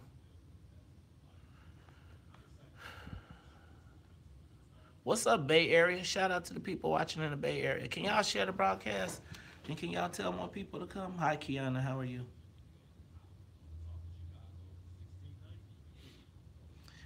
I want to have, so look, like I feel like that's why you have podcasts. That's why you have, right? Like I get to talk about, you can do a different podcast on every subject that you want to do it on, right? So like Salim and I got a podcast. We got In the Den. I'm doing the History of Hip Hop Chicago podcast. There's many vehicles in which you can say, like, I think that being a WVON is awesome for the whole concept of being like in the bunker and being here. And it's like free broadcasting, free world radio, America, right? So don't project that. It's just, you can't project. It's like, man, but I am human, right? I'm human. So as a human being, it's like if I'm not on 100, then everybody's like, man, he ain't on 100. Things affect me. So I'm a person. So today I'm just, right. They asked me, was I from Yemen yesterday? I got on a damn suit and tie. My wife dressed up in a, excuse me, are you gentlemen from Yemen? And we were actually with one of the princes from the Prince Asiel or whatever, not Prince Asiel, but the other one who owns Soul Vegetarian. And he was like, I'm actually from Israel. I got a house in Israel. He was like, I got a crib in Dimona, but I'm building something in Benin. You should have seen, could have knocked that lady off with a feather. Okay, now I'm back to being melancholy. I'm melancholy today. Sorry. I remember when I used to see the word melancholy in comic books, and I would call it Melanaki.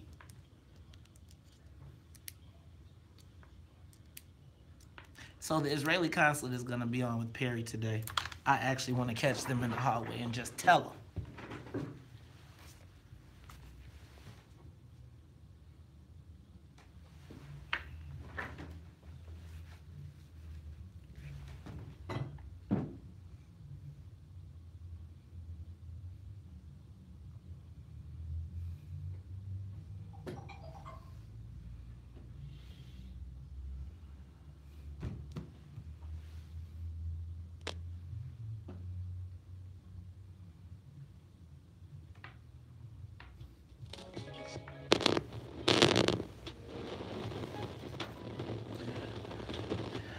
You are listening to the Talk Chicago 1690 AM. I'm your host, Maze Jackson, my main man, Charles Thomas. That was Janelle Monáe yesterday on Hot 97 on Ebro. Hot 97 in New York, discussing Kanye West and his support of Donald Trump. Now, here's the crazy part. Because, you know, Kanye tweeted his support of Donald Trump, but he said, I don't agree with 100% of what he says. As a matter of fact, I don't agree with 100% of what anybody says, right? Except myself. But some kind of way, it seems as though he is being dragged. Like, are you not able to support some of the things that the president does because he's Donald Trump? My question really is, because it seems like we talk about we want to be free, but then we do the same thing, and then if you talk about the bad thing, then you get body slammed on it. Abdul, how does this work, man? Well, how do black people get to represent their own self-interests? My friend, is that I don't really think African Americans as a whole have fully defined what their self-interests actually are. Yes. Because I'm not sure we as a group know. And maybe that is where, the discussion should start. Because one thing I always hear about is the quote-unquote, black agenda. I'm like, well, what the hell's that? I mean, is it, schools? Is it criminal justice? Is it roads, infrastructure? Well, no, you know what? Economic opportunity? I think we've settled on it's going to be reparations. Yeah, good luck with that one. And so my question becomes, if we're going to make it, but let's just pretend it's the universal call for reparations. What does that mean? Well, first of all, philosophically, I've always had a problem with reparations because the time to do that was right after slavery. Now it's a little bit too late, and I would argue who gets what. If you go by the one-drop rule, everybody in America is black. So, give everybody a check and then go give it back to the white man, 30 days later. But once again, let's say your agenda is universal reparations. How do you do it? Who gets what? Do field slaves get more than house slaves? See, you tripping, man. You tripping now. But you know, Abdul, it's the notion of the ask that leads to the conversation, that leads to the negotiation, that there has to be something done to correct the condition of this group of people. And it's about the conversation. It's about putting it out there and then having the country talk about it, then negotiate about it. I mean, but once again, and like I said, not to turn this necessarily to a reparations discussion, but, okay, let's say you do the ask. Okay, we want reparations. All right, well, exactly. What is that? Well, let's talk about it. Let's talk about what it is. And I guess my question... Because I will argue most of the things that black people have nothing to do with reparations. Really, it's more to do with personal self-behavior. Now hold on. Let me back up. I would say there is some we talked about this. We talked about yesterday self-policing and what we need to do in our own communities. I think that I just don't know if we're going to I don't think if you want to win politically, trying to discuss something with white folks that they don't philosophically agree with and banter about is not going to be it. We got to either define it and say, give us this, or because I think right now we leave it as a hypothetical. And if you're waiting for the white folks to agree with you on what reparations is and what it should be, did I lose Lisa? Because I was trying to get to you, Lisa. Did you go away? Let's go to the phone lines and let's see. Can you be black and Republican without being an Uncle Tom or a sellout? Brother Patah, is that Brother Patah? Brother Patah, you're on the Talk of Chicago. Yes, this is Brother Patah, the only Trump supporter in the den. Hey man, I just want to say this. Growing up in the 1980s, everybody knew who Donald Trump was. Everybody wanted to have money like Trump. I'm talking about black people I grew up with. Nobody hated Donald Trump, man. Then he got his reality show. He's been the same dude for 30 years. But now people mad that he won the presidency. If Donald Trump beat 17 Democrats and Republicans, and he a businessman, what does that say about the establishment candidates? That they ain't nothing, man. Oh, Brother Patah, see you starting some mess. Let's go to George. George, you calling from Will County? That's right. I've been listening to you guys since day one. Maze, you and I were actually on WGN one morning talking about these exact same issues. You know what, George? I remember that, man. Yeah, I know George, too. How you doing, George? Good morning, Charles. Good morning. How you doing, brother? Good. So, George, talk to me. Yes, you can be black and you can be a conservative, and yes, you, in my opinion, we have more attachment to the Republican Party. Now, as Brother Hakeem just expressed, I came out of the nation, so we always had a more conservative viewpoint. Starting your own business, do for self was the mantra that we were taught as a member of FOI, and how to teach other brothers and sisters to actually obtain. How do you do that if, in fact, you're sitting back waiting on another government program? Those programs are designed to keep us at a certain level. You cannot achieve the higher levels in this country unless you actually have part of ownership in something and the mindset. So when you get off into the abortion and homosexuality, those are educational issues, and I think that should be left at the home. I do not think it should be left in public school systems. And I agree with Hakeem. This is why we should push more education, education reform, so that we can have true school vouchers, so that I can send my children to whatever school I want. Thanks, George. Yeah, look, I just got a problem, y'all, with this whole concept that if a black person doesn't preach the same thing out of the Democratic hymn book, there is a plethora of black people that will drag the black person, and white folks don't got to say a word. So you got the whole black world running to the front to prove to the white folks, I can whoop them, I can whoop them. Ooh, I'm going to get you some Kanye. Hey, man, I say let Kanye be Kanye. Let him have his piece over there. Y'all have y'all piece over there. And when y'all come to the Summer Jam, everybody remember, we all black first. So if Kanye wins, he got to bring something to the table. But I just think that it's crazy to me that a black person says something different. I don't have to agree with him, but we got to drag him. That's why I got to give a shout out to the homie Chance. Because you know what? He was like, Chicago stand up, and he got Kanye's back and said the big homie ain't crazy. Because they want to make it go. They want to put Kanye in a mental health institute. Now, remember y'all was loving Kanye when he was like, George Bush don't like black people? He was your hero. Now y'all like, he said he might want to talk to Donald Trump. Now, boy, y'all black folks is some fickle pickles. You know, I call it black folks are either hypnotized or they're on demo crack. We'll talk about it all when we come back after traffic and the weather. More of the morning show with Maze Jackson coming up on the Talk of Chicago, 1690 WVON. That was loud when the break comes. All right, y'all, take a moment. Share the broadcast. Share the broadcast. Share the broadcast. Share the broadcast.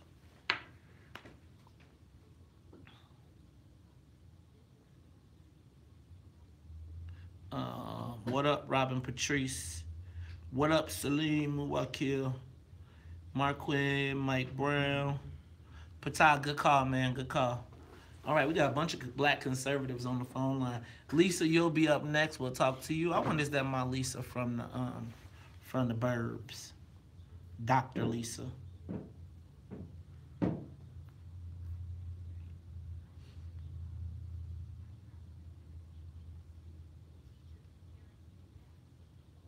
You fickle pickles.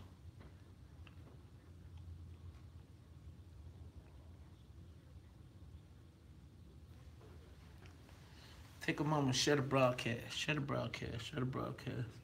Hey, I want to point out to y'all that remember I told you about my my private club. It's funny to me that I'm at, you know, I go to Soho now, and when I'm at Soho, I see the same person who denied me a club at Soho trying to hold their meetings with their crew there. You know what I'm saying? Mark my words. Mark my words. Vern, mark my words. It's going to be some liquor licenses in the third ward from some black people now, because we pointed it out just so they could prove that they wasn't going, that we lied. But I'm just telling you, I still got the pick. Man, it's like a whole crew of black folks that done applied for liquor licenses that couldn't get none.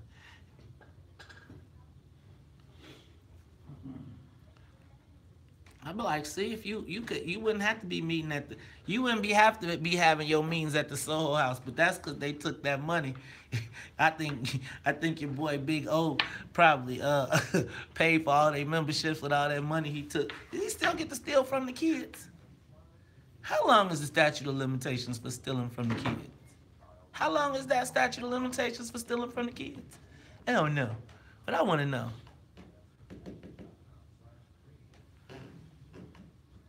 Oh no! Now everybody, it's election time, so now she gonna double down. She getting ready to get extra black. Watch, it's about to be black signs all over.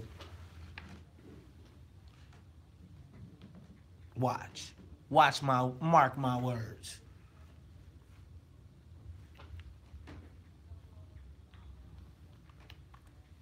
I'm just saying, get them babies back their money.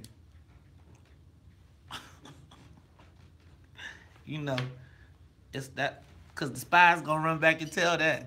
They gonna be like, he was over there talking about you today. Then she gonna call Melody. Maze was doing it again. Patrice, it's not about Kanye. It's much more about the concept of just different, right?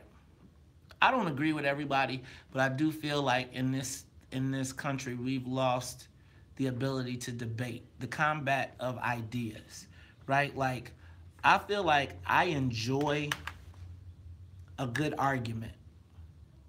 I enjoy a good disagreement as long as it's not hostile, right? Because a good disagreement makes me think about other things that I didn't. It either strengthens me in my resolve for my point, or it makes me reconsider my position. It makes me think about where different positions or why other people could do it. But at the same time, I think that arguments are important. Not loud arguments where it's a yelling match, but the competition of ideas. It is important.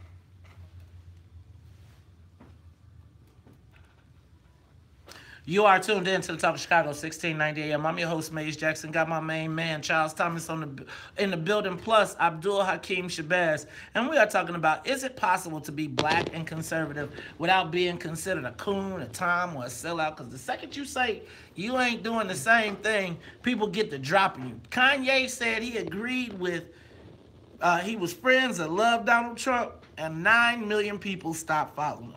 Look, we'll talk about it now. Let's go to the phone lines. Lisa, you're on the Talk of Chicago, 1690. Varying degrees of this conversation here. So it's not about Kanye. He loves Donald Trump for individuals who I find to be very repulsive. I'm a conservative, but at the end of the day, I'm still a black woman. So I want to make sure that the issues that I'm voting on, or the politicians and leaders that I vote for, have in the backdrop the canvas is still to progress the black community, not just putting my hat on and saying I'm just a conservative. But if you are a conservative, it's being less dependent on the government. It's making sure that you're financially, there's accountability in terms of being in the financial sector, strengthening our military and our police, etc., right? So those are the platforms of being a Republican. But on the other side of that coin, with the Democrats, when I've had so many, I've been a conservative now for almost 25 years, it's the lack of, we already know you guys are going to vote because you vote in a monolithic pattern, and we're not going to do a damn thing for you. Thank you, Lisa. I appreciate you. Israel, you're on the Talk of Chicago, 1690. What's going on, man? Thanks for taking my call. Let your brother know he ain't the only Trump supporter in the den. I'm a Trump supporter, but I guess Kanye had 900 psychological damage retards, man, because our people were messed up psychologically after 400 years of slavery. Martin Luther King was a Republican. Was he a sellout? What's that? You know, Israel, I guess the question becomes like, why? It's like you a coon and a sellout on the Democratic side, and the and the Republican side. How do black people get ahead if the first people calling names are black people, right? Because guess what? In both parties, y'all still gonna be OJ. Amani, you on the Talk Chicago 1690. Yes, I just want to say I'm a black conservative, proud of it. I'm deep in my culture, born in Mississippi, so I couldn't hardly be a coon. But I didn't vote for Hillary Clinton, especially when I did some research on her, and I found that when she was in college, she really she worked on Governor Wallace's election team. And Barry Goldwater. Yeah. And I saw when she was in Africa how disrespectful she was to our people there, not to mention how she treated President Obama. But here's the thing about Mr. Trump. You know, I grew up in corporate America working with some of the biggest minds in the financial district and stuff.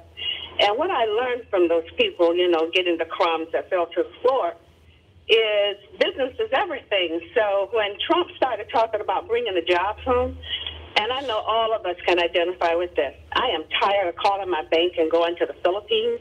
Oh, Carrie, I got to let you go. I got one more call, and then Charles, I'll let you wrap. Abdul, and then Charles. Carrie, real quick, 30 seconds. The problem isn't about whether you're Republican or Democrat. The problem is the bills you vote on. If you're for voter suppression, you like the tax bill, you don't want. Well, I was in Canada. They got medical care. So we don't have medical care, so the Republicans want that. It's about the bills that they pass. Thanks, Kerry. Charles, and then Abdul will let you close. I'm conservative on some things. I'm liberal, progressive, even hyper progressive on other things. Problem with the Republican Party is that the Republican Party have all these crazy people in their tent. I don't agree with some of the people they regard as their base. And that's why you reject them, because they don't have the brains to get those people out of their party, and then black people will come to them. Abdul, you got the last word, my brother. You got a minute. I've always been a firm believer, my friend, you need friends and allies in both camps, because one day some people are going to be in power, and the next day the other guys will. So make sure you got your interests represented on both sides. At the end of the day, the only color in this world that matters is green. So, ladies and gentlemen, that is Abdul Hakim Shabazz. He is a black conservative. He's also one of our commentators. You can catch him today. You know what? Tune in today. So at 9:25, 20, and 11:55. You know what? I get kind of sentimental when I say that. When I say he was a commentator, and then I say the 9:20, the 5:20, and the 11:55. Because you know what? It was right there where it started when I got to ask what's in it for the black people. And where we said, you can tell them, May said, but y'all, I want y'all to make sure y'all tune into Abdul Hakim Shabazz. You know, it gives us a different perspective, something to think about, and not only just for us to think about, but when they see black people not doing groupthink, then everybody's got to get in the pool and start playing and saying, what do we need to do to convince those black voters? Hey, it's the Talk Chicago 1690. When we come back, we'll talk to Chicago Tribune writer, columnist, John Cass. It's the Talk Chicago 1690 AM. We'll be back after traffic, news, and the weather.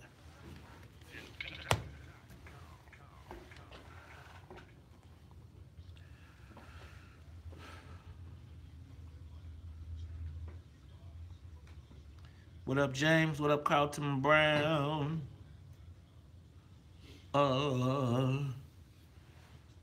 What up, Tucson? What up, Celine? Reese Mo said to all the MAGA callers, welcome. Oh, I forgot I'm not talking to Reese Mo. I'm mad at Reese Mo still. What up, Shanika Finley? What up, Eddie Jones? What up, Barbara Jackson? What up, DB Digby? Y'all remember on, what was it? On Different Strokes? When they were trying to go to Digby. Remember, it was Digby, that's our name. You can't win it, no one can. Digby, what's my name? Digby, dig me, you're on the game. Remember that? All right, y'all, take a moment to share the broadcast. What up, Israel? What up, Aunt Tenizzle? Reese won't be my friend. Mark Quinn, she highfalutin, and won't be my friend. And I'm sensitive. You know how that go. Thanks to everybody who tuned in today. Hi, Commissioner Carey Steele. How are you today?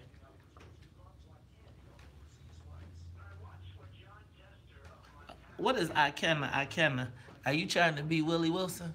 Is that what you're doing? Are you doing a Willie Wilson impression, Reese? That's terrible.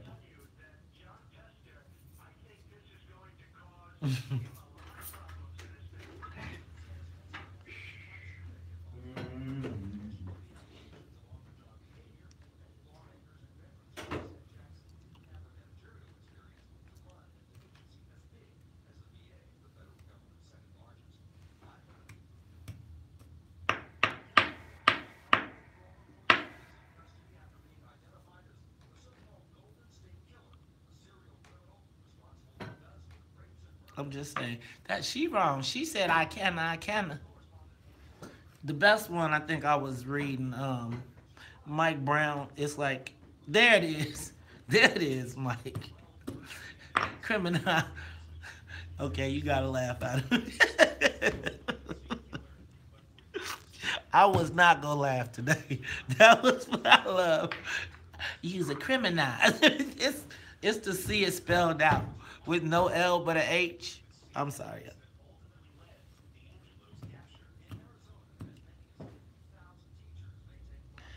Who?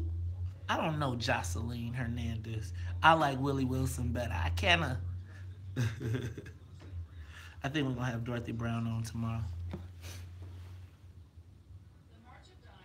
Oh, hold on, I'll be right back.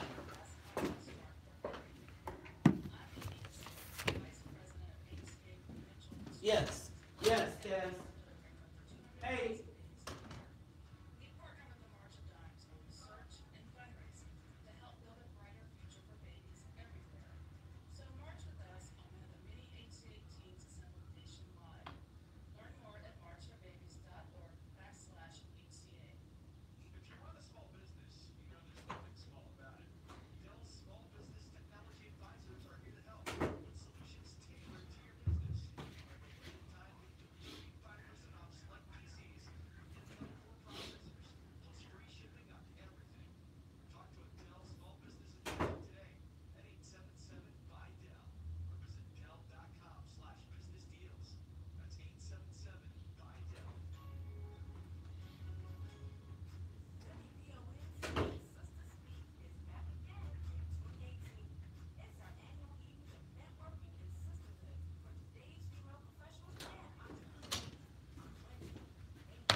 I'm still coming in.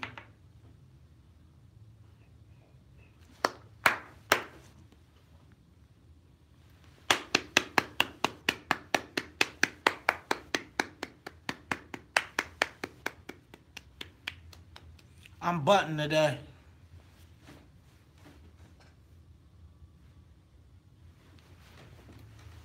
That was my bunt.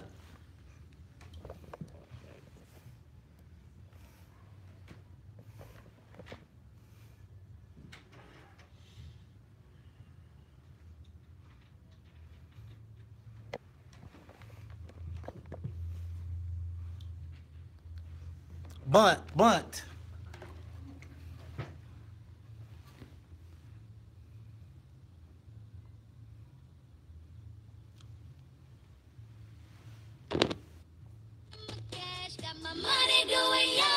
You are tuned in to the Talk of Chicago, 1690 AM. I'm your host, Maze Jackson. Got my main man, Charles Thomas, in the building. Oh,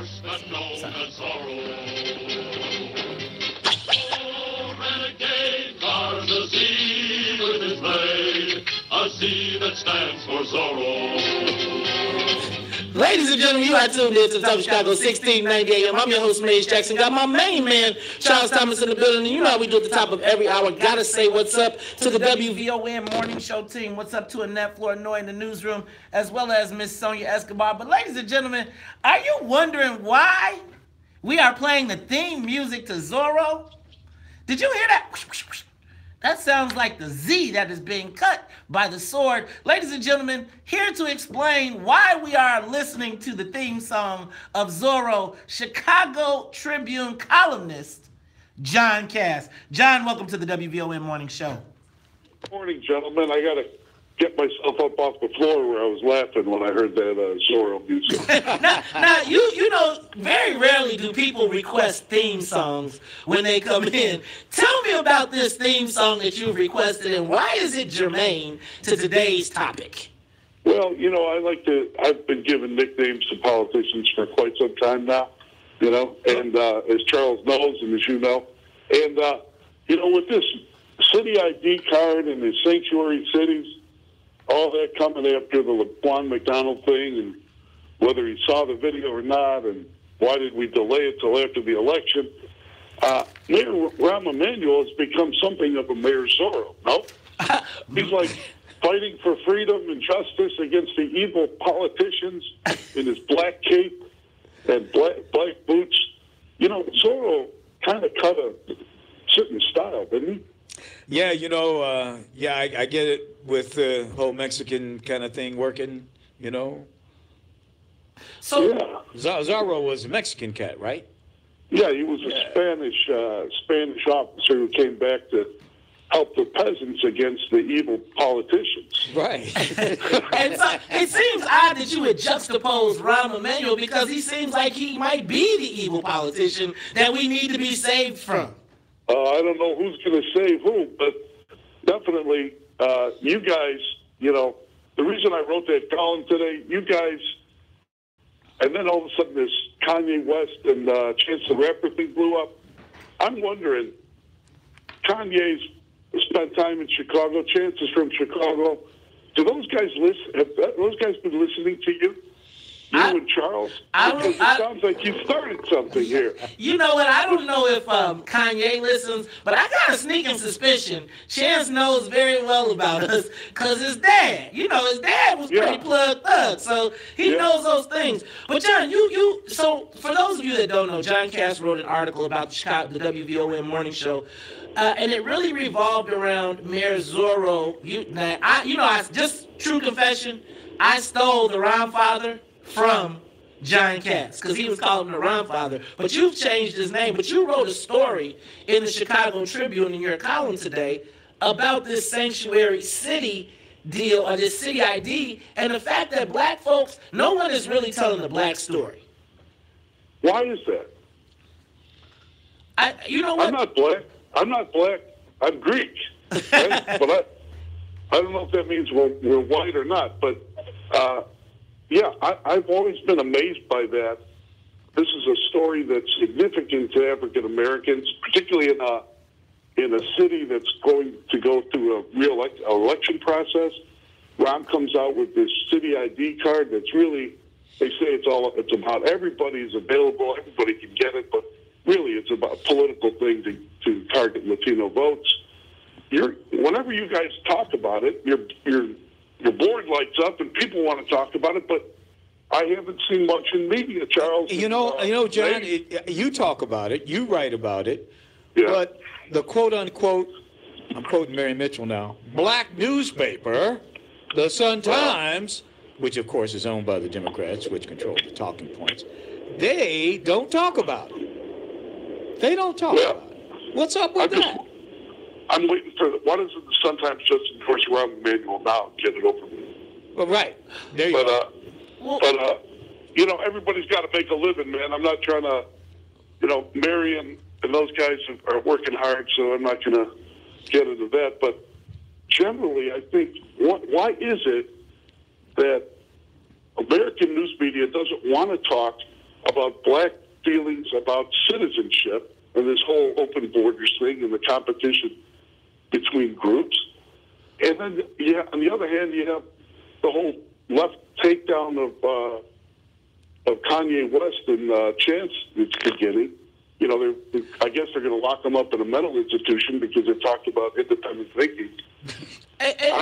And John, and that's the challenge, right? So the challenge is that the message, and it really goes to this newspaper thing that we were talking about earlier, and just who gets the black perspective out to the masses, right? We don't have an independent source. Well, let me not back up. Not that we don't have an independent source, but for so long we have been Democrats and then black, before black and then Democrats. And Democrats have seized on that because what they're able to do is use our black political capital to go and do all the other things that they want to do.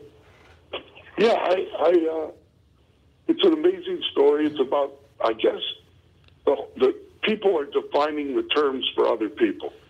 You know, when you have, there's nothing like a bunch of white liberals telling black people how they're supposed to think. And I just always laughed at that. You know, Harold Washington had that issue. You know, I've seen the issue Charles Thomas has run up against it, so have you. Yes. It's just amazing. Now, I'm not advocating for a particular political point of view or, you know, I'm conservative, but I'm not telling people Trump or this guy or that guy. All I'm saying is I like debate. Debate is important. Yes. And when you just define terms for one group and tell them, you sit over here, this is the line, you stand on this side of the line, it's offensive to me. Hey, John, but you know what was interesting is that when we were talking during the interview, you brought up Poles, Turks, Greeks, and Italians and Irish, and really talked about the ethnic composition of Chicago and everybody kind of fighting for their piece of the pie. But all of a sudden, it seems like when it comes to the white folks deciding what's going to happen with the black folks, they decide they're going to lump the black and brown together and say, oh, you two should have the same interests. And because you two are black and brown, we're going to make the issues of the brown community the same issues of the black. And if you talk about it, you become labeled as racist or prejudiced or something along those lines. Seems like we've lost divisive. But why is it wrong for black people in Illinois to want to have their fair piece of the pie? Nothing's wrong with that. That's how politics, what is politics? Who gets what, when, and how much. Ooh. That's what politics is. You know what? Let's talk about it when we come back. It's the Talk Chicago, 1690 AM. I'm your host, Maze Jackson Charles Thomas. We are talking to Chicago Tribune columnist John Cass. And we need to ask him, is the Tribune trying to sneak in and become the black newspaper? They sure talking about a lot of issues that impact us. We'll be back after traffic and the weather. More of the morning show with Maze Jackson coming up on the Talk of Chicago. What's up, y'all? Say what's up to John Cass. He is in the den as well. So give him a shout out. He has been watching the show with you all morning. Give him a shout. Hey, again, let me read the quote.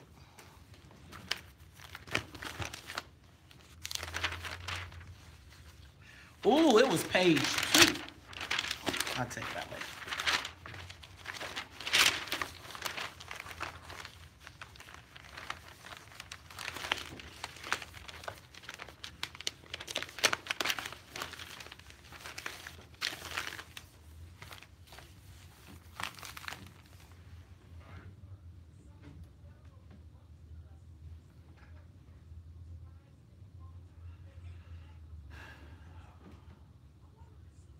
What up, y'all?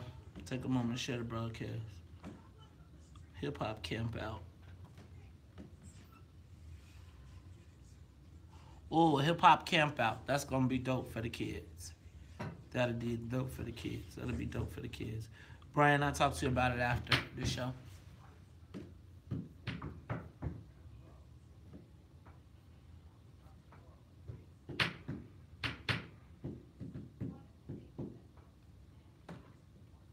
Save it.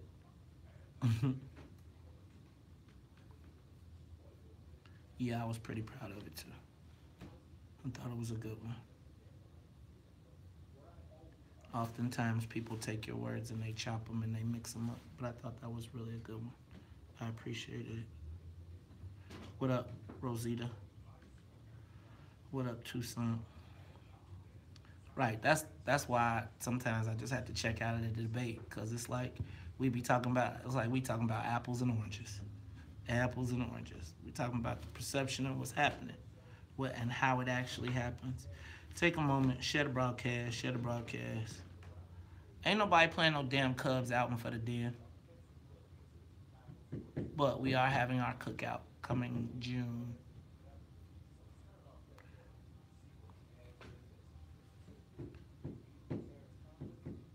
What up, Alicia Benford? Hey, y'all check out Alicia. She's running for state rep in Bolingbrook. We should make sure all the black people support her. Hey, Edie, how are you? What up, Israel?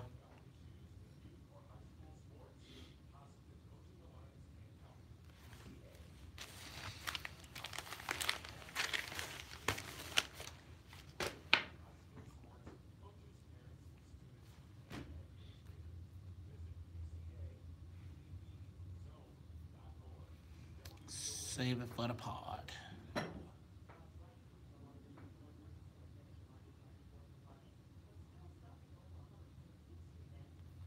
Definitely a cool dude, right? Definitely opportunity to chat. Definitely was inspirational in the conversation of being a trailblazer. I think that one of the things that was really cool about the conversation was really dealing with the challenges of being at the tip of the spear. I'm doing as much as I can to not really go so super hard in the article, but stick on the topics. But I am very proud of the article. What up, Pata? Kojak was Greek? I didn't know Kojak was Greek. Yay! Shout out to the Tribune coming to VLA. Salim, one of these days, Salim, I'd like for you to interview me just like I'd like to get an interview from Salim Muwakil of Maze Jackson. That would be like super awesome to me, and put it in my catalog.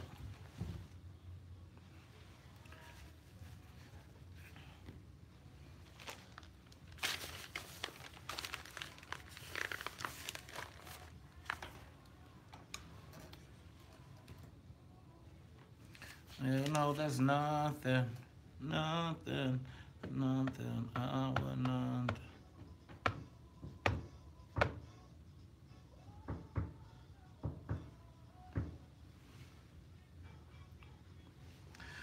You are tuned in to the Talk Chicago 1690 AM. I'm your host, Maze Jackson. Got my main man, Charles Thomas, and we are talking to Chicago Tribune columnist John Cass. John Cass wrote an article, Does Black Chicago Feel Jilted by Mayor Zorro? You know what, John? You quoted me in the article, and the one thing that I thought that kind of captured the thought, I don't want to say captured the thought, but really summarized where we were talking about this city ID program is, I said, you mean to tell me we were slaves, we got our butts kicked, we went through Jim Crow, the Klan, and all that stuff, we fight to get treated right like American citizens, and now citizenship doesn't count, and it's offensive to talk about it? Come on, man. It just seems like we have been convinced, white liberals and even conservatives have been convinced that the Democratic Party speaks specifically for black people. Although, if you look at the history of cities, I don't know if that's such a good thing. I think any group that locks itself into one political party will be taken advantage of. Isn't that just logical? Well, I find it interesting that I thought that was the great quote of the piece, and that's why I used it. But I think it also speaks to something else, which is, are there things we can't talk about? Are there things that a people cannot talk about? Yeah. In this new politically correct world with millennials, and you got to create a safe space, and you got to give me a trigger word warning before you say, right? People can't even say black now, right? It's got to be the community. But really, when they're saying the community, they mean black people when they're trying to sell it. But then when the outcomes come around, it be for the white liberals, law firm, their hookup with their, right? It seems like black folks are in a circular firing squad. Well, they are, and the thing is, John, I think you mentioned about the fact that where would this Democratic Party be without black folks? There is no Democratic Party. There is no Democratic Party without black folks. Thank you. But why does it seem that, like, John, so you've been doing this thing for a long time, too. So there'd be no Democratic Party without black folks. Why doesn't, like, somebody like Mike Madigan, the chairman of the Democratic Party, feel like he has to speak to black issues? Why is he on Ben Jarofsky's show but won't come to the base of his party? I think Madigan's been in power for 45 years, right? Longest sitting House Speaker in history of this country, and he's been able to do that because he's dealt smartly with black political leadership. Tell me he's dealt smartly with black political leadership. Tell me what that means from your perspective. I think that Mike has been able. Look, I call him the Khan of Madaganistan. Now he's got that from you too. Go ahead. Yeah, I'm no fan of Mike Madigan's, hold on power. I'm just saying that a guy who's been able to last that long in this tough business must be doing something. Whether black leadership is responding to black concerns, that's another thing. Hey, John. Yeah. Let's be real. He's buying it. He's buying it.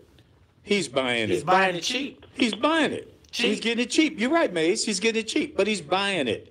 These black politicians are taking the money. As long as you've got people tearing down African Americans who dare stand outside the lines, you're going to see this now with Chance and Kanye. You're going to see this with Charles Thomas and Mace Jackson. I kind of, you guys have stepped out. You're not advocating for a Republican position. You're just talking about independence, but that threatens these people. That's why they call it a machine. They're threatened by it. John, so you get to look at this as an outsider looking in. Talk to me about, like, when you know how we heard JB and Rob Blagojevich talking on the phone about black folks? Tell me real talk. Like, let's just pretend like you was talking to one of your Greek buddies and you were talking about how you were going to deal with black folks in politics, right? What would your strategy be? I don't know, man. What's the issue? How about, what if the issue is... the black thing, John. What about, What about, let's pick one like, black people being against this sanctuary city ID, right? How would you approach, what do white folks say when they're, I forgot you're Greek. But what do they say? Do they say, we got the blacks already, what do we got to do to get the Italians and the Irish on board? I'd say what we've got to do is keep people locked into that position. So anybody who strays outside it, we're going to call them divisive, or we're going to tear down their personal life. Oh, that's what happens. See, anything. Look, man, I've been against these people for 30 years, right? 30 years I've been fighting this thing, and I'm just glad I don't chase women or do drugs, because if I did, it would have already been in the Sun Times.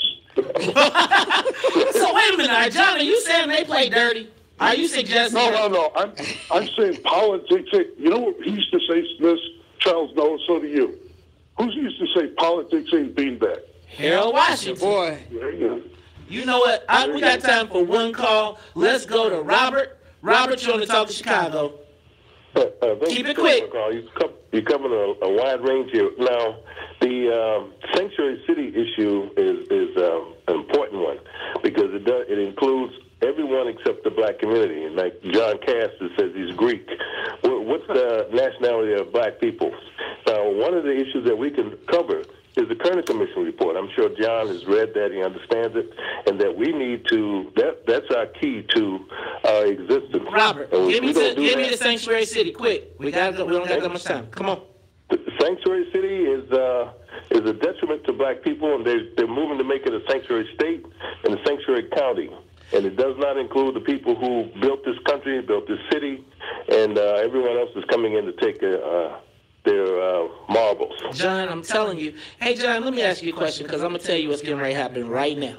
Right? In about an hour after this show is over, you're going to be called a racist. I'm going to be called a sellout, and they're going to start pulling up stuff. Can I ask you on air, are you a racist? Not since this morning, no. Okay. Do you hate black people? Not exactly, no. I can't say, but I do have one thing to say. Go. My wife, who I married as a liberal, but I think she's converted in 30 years. She asks Miss Sonia to play Mr. Big Stuff. She was like, "You got to play Mr. Big Stuff since you think you're so big." Sonia, can we do that for John? Can we get him on the way out? We got Mr. Big Stuff. Look, you know what, Charles? That means that his wife is actually listening, right? Because they must have known that there's a Charles's Choice somewhere in there. But we're going to do you one better. We're going to take you out on Mr. Big Stuff. Hey, ladies and gentlemen, this is John Cass. He has a column 4 days a week in the Chicago Tribune. Check out his column about Mayor Zorro in the Chicago Tribune. Let's check it out. John, hey, man, I appreciate the story. We appreciate it. And let's keep in contact. Anytime you got something big you want to share, make sure you bring it to WVON because we want to get the word out. That's mutual. Thank you very much, gentlemen. All right, my man. This is John Cass. The Talk Chicago. We'll be back after traffic, news, and the weather.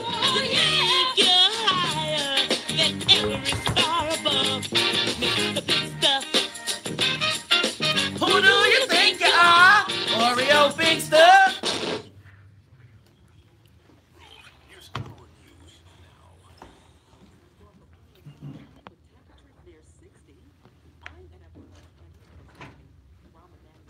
Hey, Charles.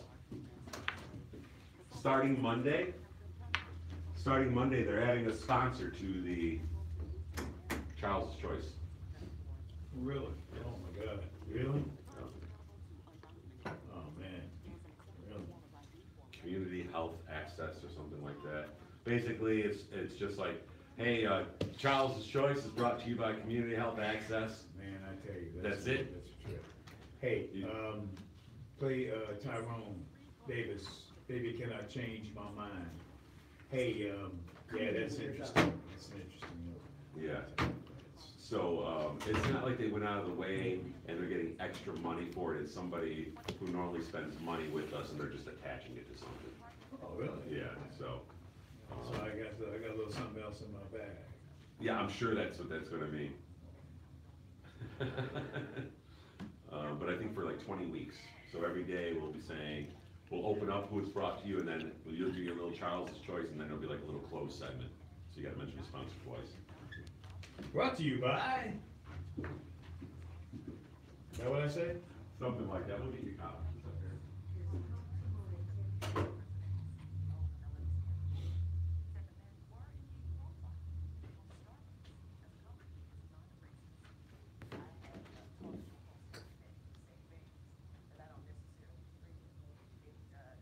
What up, MG? What up, Carlton? Depends on the segment you want to sponsor, Edie. Let us know if it's something you want to do.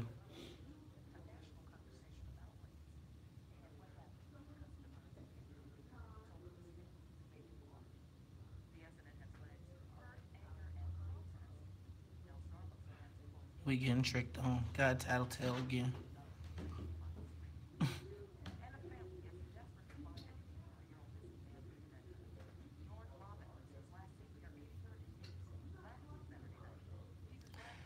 The hate is so real. The hate is so real.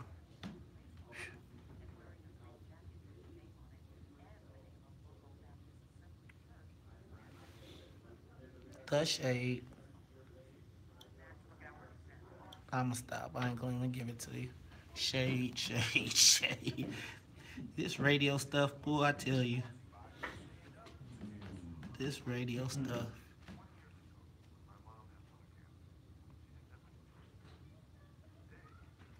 Thank you, Sharon.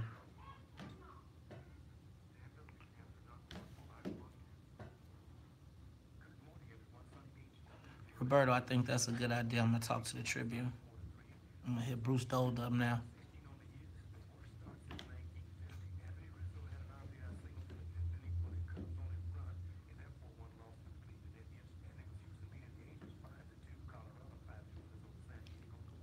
And what happened yesterday? Increased it by like 500%. Ooh.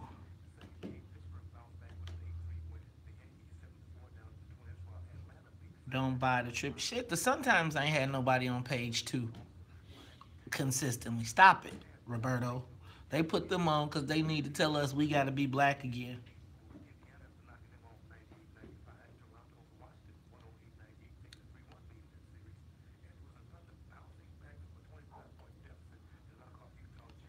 Man, if you knew the story of my life. That's why I said on TV, snitches get stitches. The clip with Melody is about 1:30. Okay. Do you want to do that first, or you want to do? Yeah, I think we should get into that. I'm down. That's cool. Snitches, stitches. You know, it's not when you're down, it's when you're up.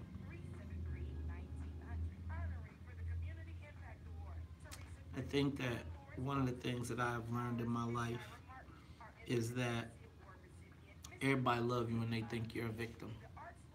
They do not when they realize that you're not. When people can pat you on the head, it's all good. When they realize that you ain't as dumb as you look, then things change. What happened yesterday at the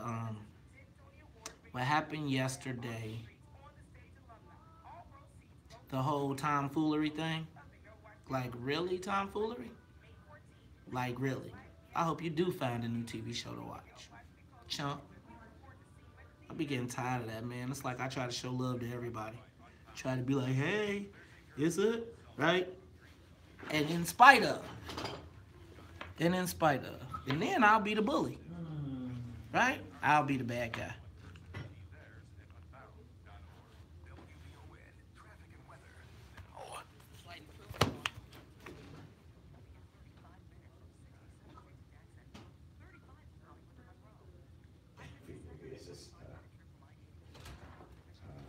Maze, did you go get your key today? Are you gonna get your key? I mean, you don't want to be without one, right? I'm not getting it.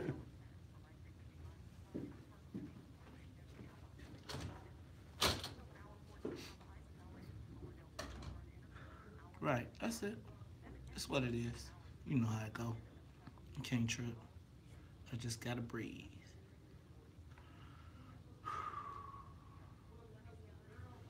Share the broadcast.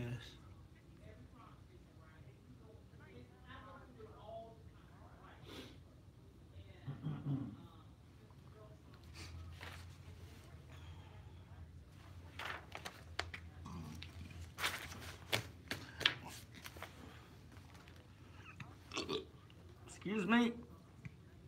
My coffee is kicking in. Thank you, Reese.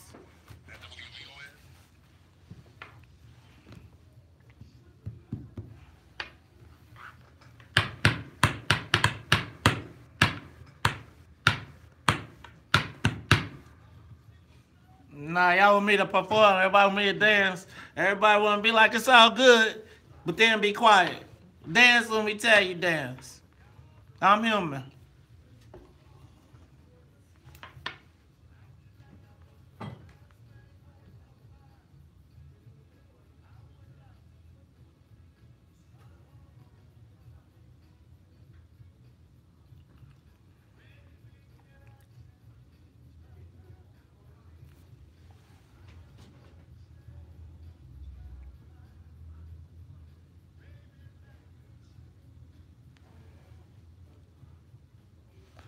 You are tuned in to the Talk Chicago 1690. I am your host, Maze Jackson. Every day at 8:30, we do Charles's Choice. Charles, take it away.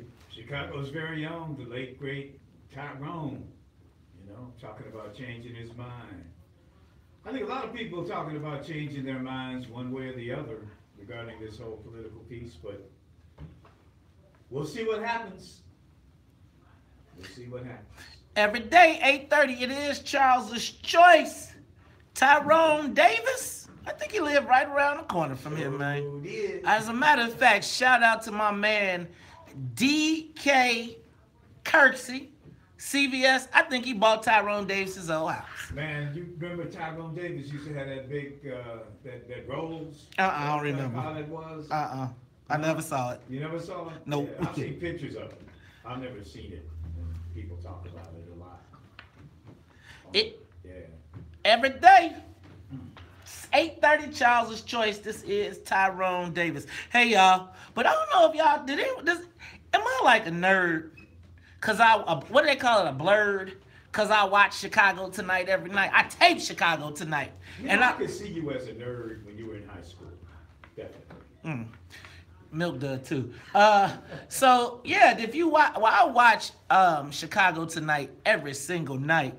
And as we watch Chicago Tonight, imagine my fancy as I turned on and saw the boss lady, the chairman of Midway Broadcasting, and she was on talking about the big thing that happened with Starbucks. Hey, do we have any audio from that? Sonia, can you go to that? But I own a business. I have talk show hosts every day who say things that I don't necessarily agree with, and I have to bear the brunt of that. And I think that's just what happened in this case. Starbucks has proven itself to be a decent company. As you recall, 3 years ago, they were the first company I'd ever seen to attempt to have a conversation, a national conversation about race. And what happened? The customers rebuked it. They told them to stick to making coffee. I find it so ironic that this would be the company in which this transgression would take place. So there's no doubt in your mind that this was a racially motivated incident? Absolutely. The bottom line is these gentlemen were profiled, and it happens so often. It happens to me. I don't know that you can meet an African American in this country who can honestly say that they've never been profiled. This is one of the reasons why VON exists, so people can have a free forum to discuss issues, right? I would like to believe that our station provides a great equalizer.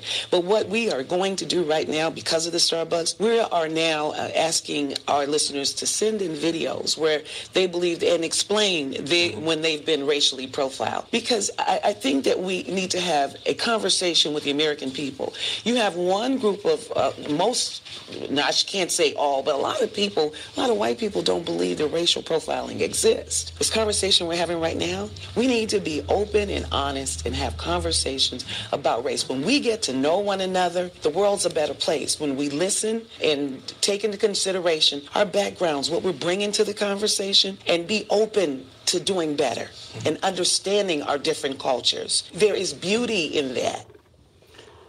That was Midway Broadcasting Chairman and the boss lady, Melody Span Cooper, on the Starbucks situation. Hey, man, what's your thoughts, Charles? I mean, my wife called me in, quick, you got to come in here. Melody's on Chicago Tonight. So I came in, and I mean, I was very impressed. And the thing that I took from it, man, WVON is on fire. We're on fire right now. See that Mary Mitchell column? I don't want to go back to that because we worked that over, but WVON is on fire. And this voice is developing, and it's being heard, and people are paying attention. And I just, man, I feel so great to have been a part of it. You know, I was thinking about that whole you know, we talked about this in the incident at Starbucks. That put racial profiling back at the front. It's never gone away, but it put it back on the front. It put it front and center. And I think when you see racial profiling at a place like Starbucks, which bills itself as the bastion of liberal coffee, right? The coffee house syndrome, in my estimation, was put on steroids by Starbucks. It was the guitar, and you come in and you sit, and making Starbucks a hub of a community. And I'll be honest with you, I thought that Starbucks was a good company. I think Starbucks is a good company. Better than most. And I think about their CEO and him trying to have that conversation on race, providing all those jobs. And I think if a company like Starbucks can't recover, what happens when it's not Starbucks and they don't have a commitment to racial dialogue or racial inclusion? I think that what Starbucks is going to find out is that the investment that it made in trying to do the right thing 5 years ago is going to save it this time around. And other American corporations need to take notice and begin their investment immediately, so that when this pops up, because it's going to happen again, if this pops up, they're able to withstand the storm. Because when you get Melody Span Cooper defending the company, that's a lot. That's a lot in the Chicago market, man. When you talk about her doing that's a big payback for Starbucks. You know, I was thinking, as it relates to the Starbucks situation, how can we fix this? I was thinking, can we use this as an opportunity to open up Starbucks to franchise opportunities? You know, like now I ain't tripping, but you know, if this was Jesse Jackson, he'd be out there like, yo. Then all his kids would have a Starbucks. But even if we went ahead of that and we said, because let's say he's not spearheading it, but is there an opportunity for equity? Is there an opportunity for ownership?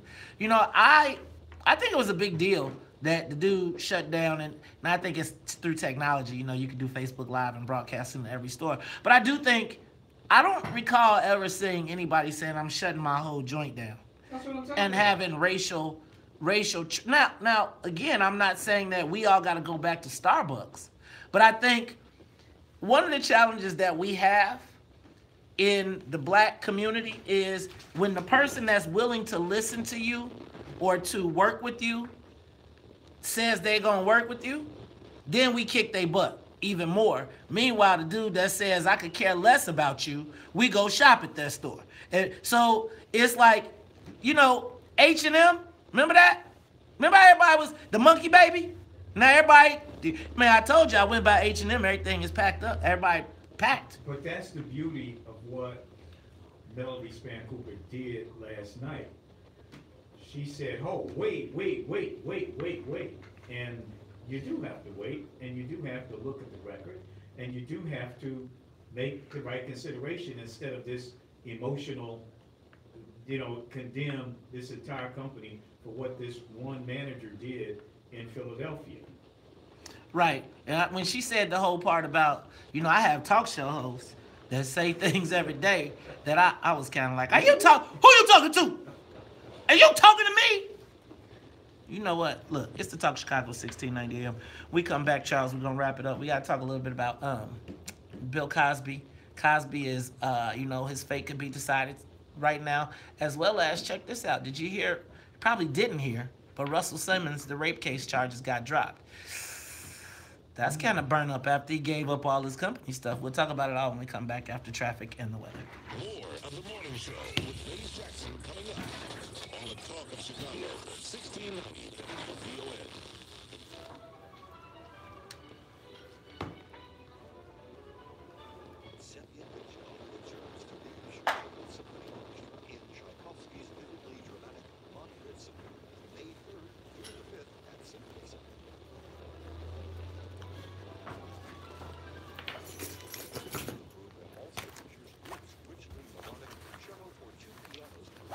Let's get it started. Let's get it started in here. We got Bill Cosby.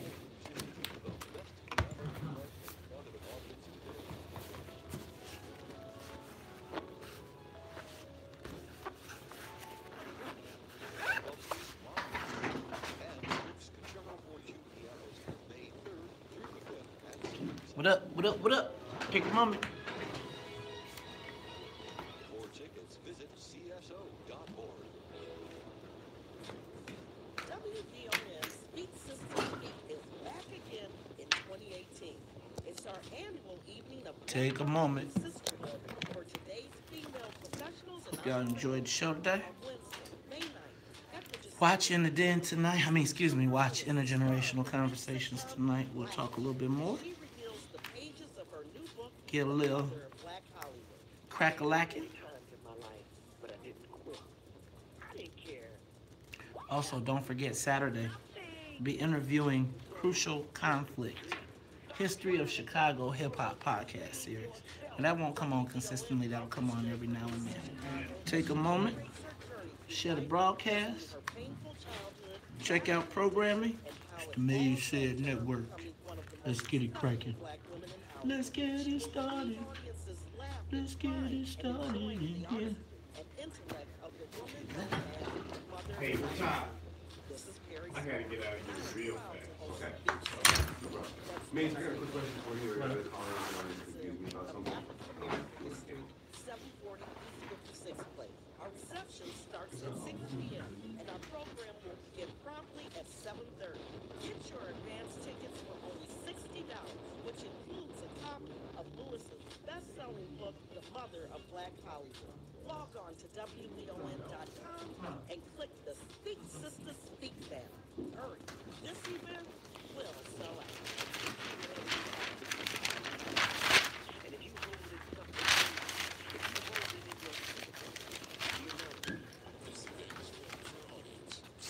Hey, this is what I need y'all to do. I need all my peoples that's outside, grab me a Tribune, please. They do not sell Tribunes by my store. By my joint, the Black Man don't sell Tribunes. Pick up a Tribune for your brother. Do me a favor, pick up a Tribune for your brother. In a single moment, you can help them write a new story. See potential, not poverty, at unbound.org. WVON, traffic and weather, now. Y'all ready? See this in my email, Maze? This morning. Yes, agree. This is for tomorrow. We should do this. Okay. We should do this. And You know, we always run into situations where there were we'll find out. But see if we can. And what about Dorothy Brown wants to do the show tomorrow too? Can we do that? Yes. Okay. I'll give you call her and just set it up. She already reached out. I talked to her. So let's just do it. We'll talk. All right. Or we should actually, can you text me the number now? That way I can get in the promo. Yeah. Here, you got to take it because my phone is being used for Wi-Fi. Dorothy. All right, we'll get it. I'll get it to you. Sunny skies, temperatures climbing near 60 today. Tonight, we'll see some showers, cloudy skies and 41. But currently, it's 45 in the backyard. 45 at Midway. And 45. Dorothy. That's a look at traffic. All you have on the top of Chicago, 1690 WVON. Here's the number right here.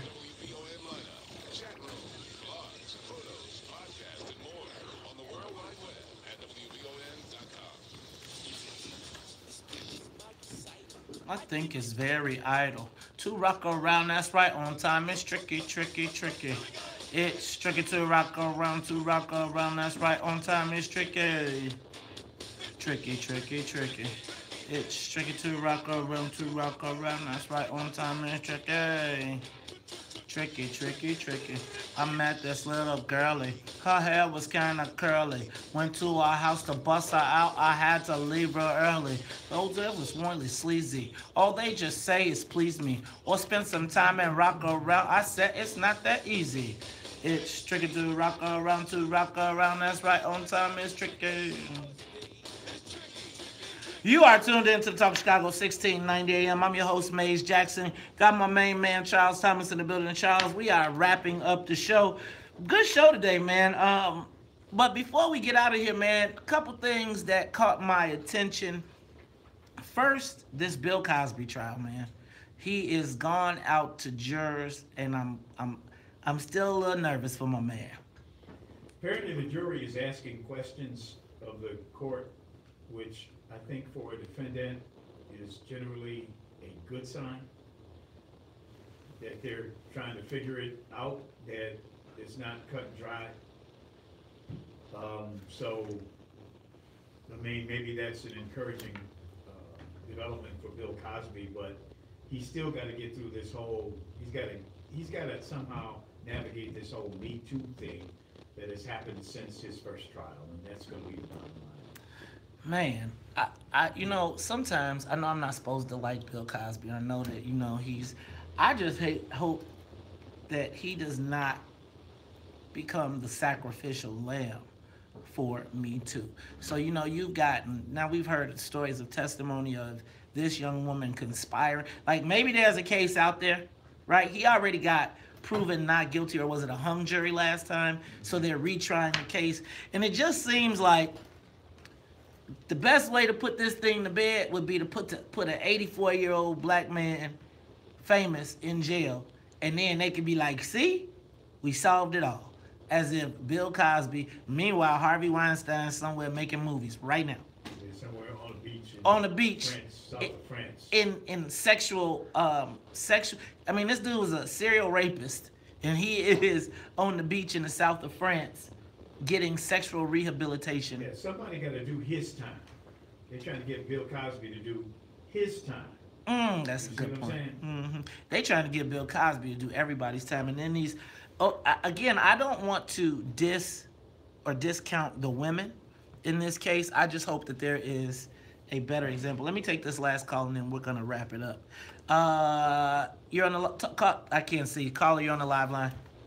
This is Sal. Hey, Sal. Talk about the effort that Starbucks made to put a store on the corner of Roosevelt and Holman in North Lawndale about 10 years ago. They made an effort long before, they reached out to our community long before Whole Foods and some of the others are doing it now. But it didn't work. This is clearly a Maxwell House Folgers community, and it just didn't offer the opportunity that they hoped would be generated from it. It was flanked by a Walgreens kitty corner from it, a bank a block and a half from it. A shopping center at that time had Dominic's in it, but it still didn't draw the crowd that they had hoped for. I think that Starbucks has gone above and beyond in a lot of cases to try and be, because isn't there one on Stony Island, on 67th and Stony, or 60-something in Stony Island? And I always think about that. I feel like that was like a beacon standing in the middle of Stony Island. And now as the Obama Library comes into that area, will it be historic? But they were there before anybody was ever talking about an Obama Library. But the thing about Starbucks, the coffee's too high. I don't buy it because the rent too damn high, the coffee too damn high. And, that's something they have to deal with. But they don't seem to mind, because it seems to be trendy for a lot of people to spend $3-4 for a cup of coffee. Yes, status. I think Starbucks is as much a status symbol as it is a coffee brand. Hey, y'all, it's the WVON Morning Show. We had a great show today. Shout out to Melody Span Cooper. She was on Chicago Tonight talking about Starbucks. Big shout out to John Cass. Thanks for calling in today.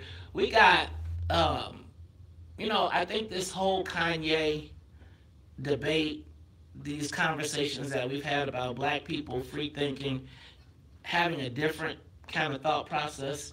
Some of y'all, we got to expand our mind. I also want to thank Abdul Hakeem Shabazz. Check him out today, 920, 520, and 1155. I think that whole Kanye, Candace, whatever her name is, I'm sorry, conversation was about is really this whole conversation that's taking place right now in this whole post-Obama environment. I mean, we are at a watershed in Black America, and we are thinking about the future now, and we're talking about these millennials having this conversation. Watch out. y'all. And on that note, for Annette Flournoy in the newsroom, for Miss Sonia Best Escobar, the music conductor of the Soul Plane, for my main man, Charles Thomas, I am your host of the WVON Morning Show. And if they don't like it, you know what you can tell them? You can tell them May said, we out of here. Peace. WVON.com. All right, y'all. Take a moment. Appreciate y'all tuning in today. Holler back.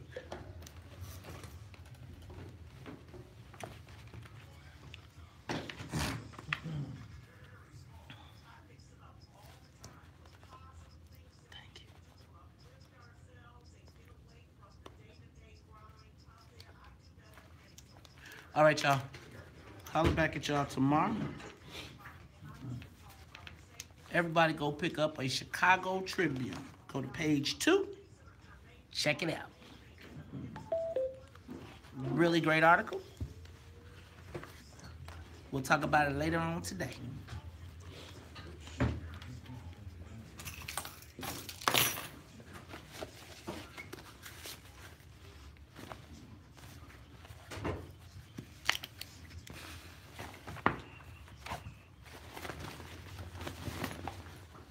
All right, y'all, we out of here. Peace.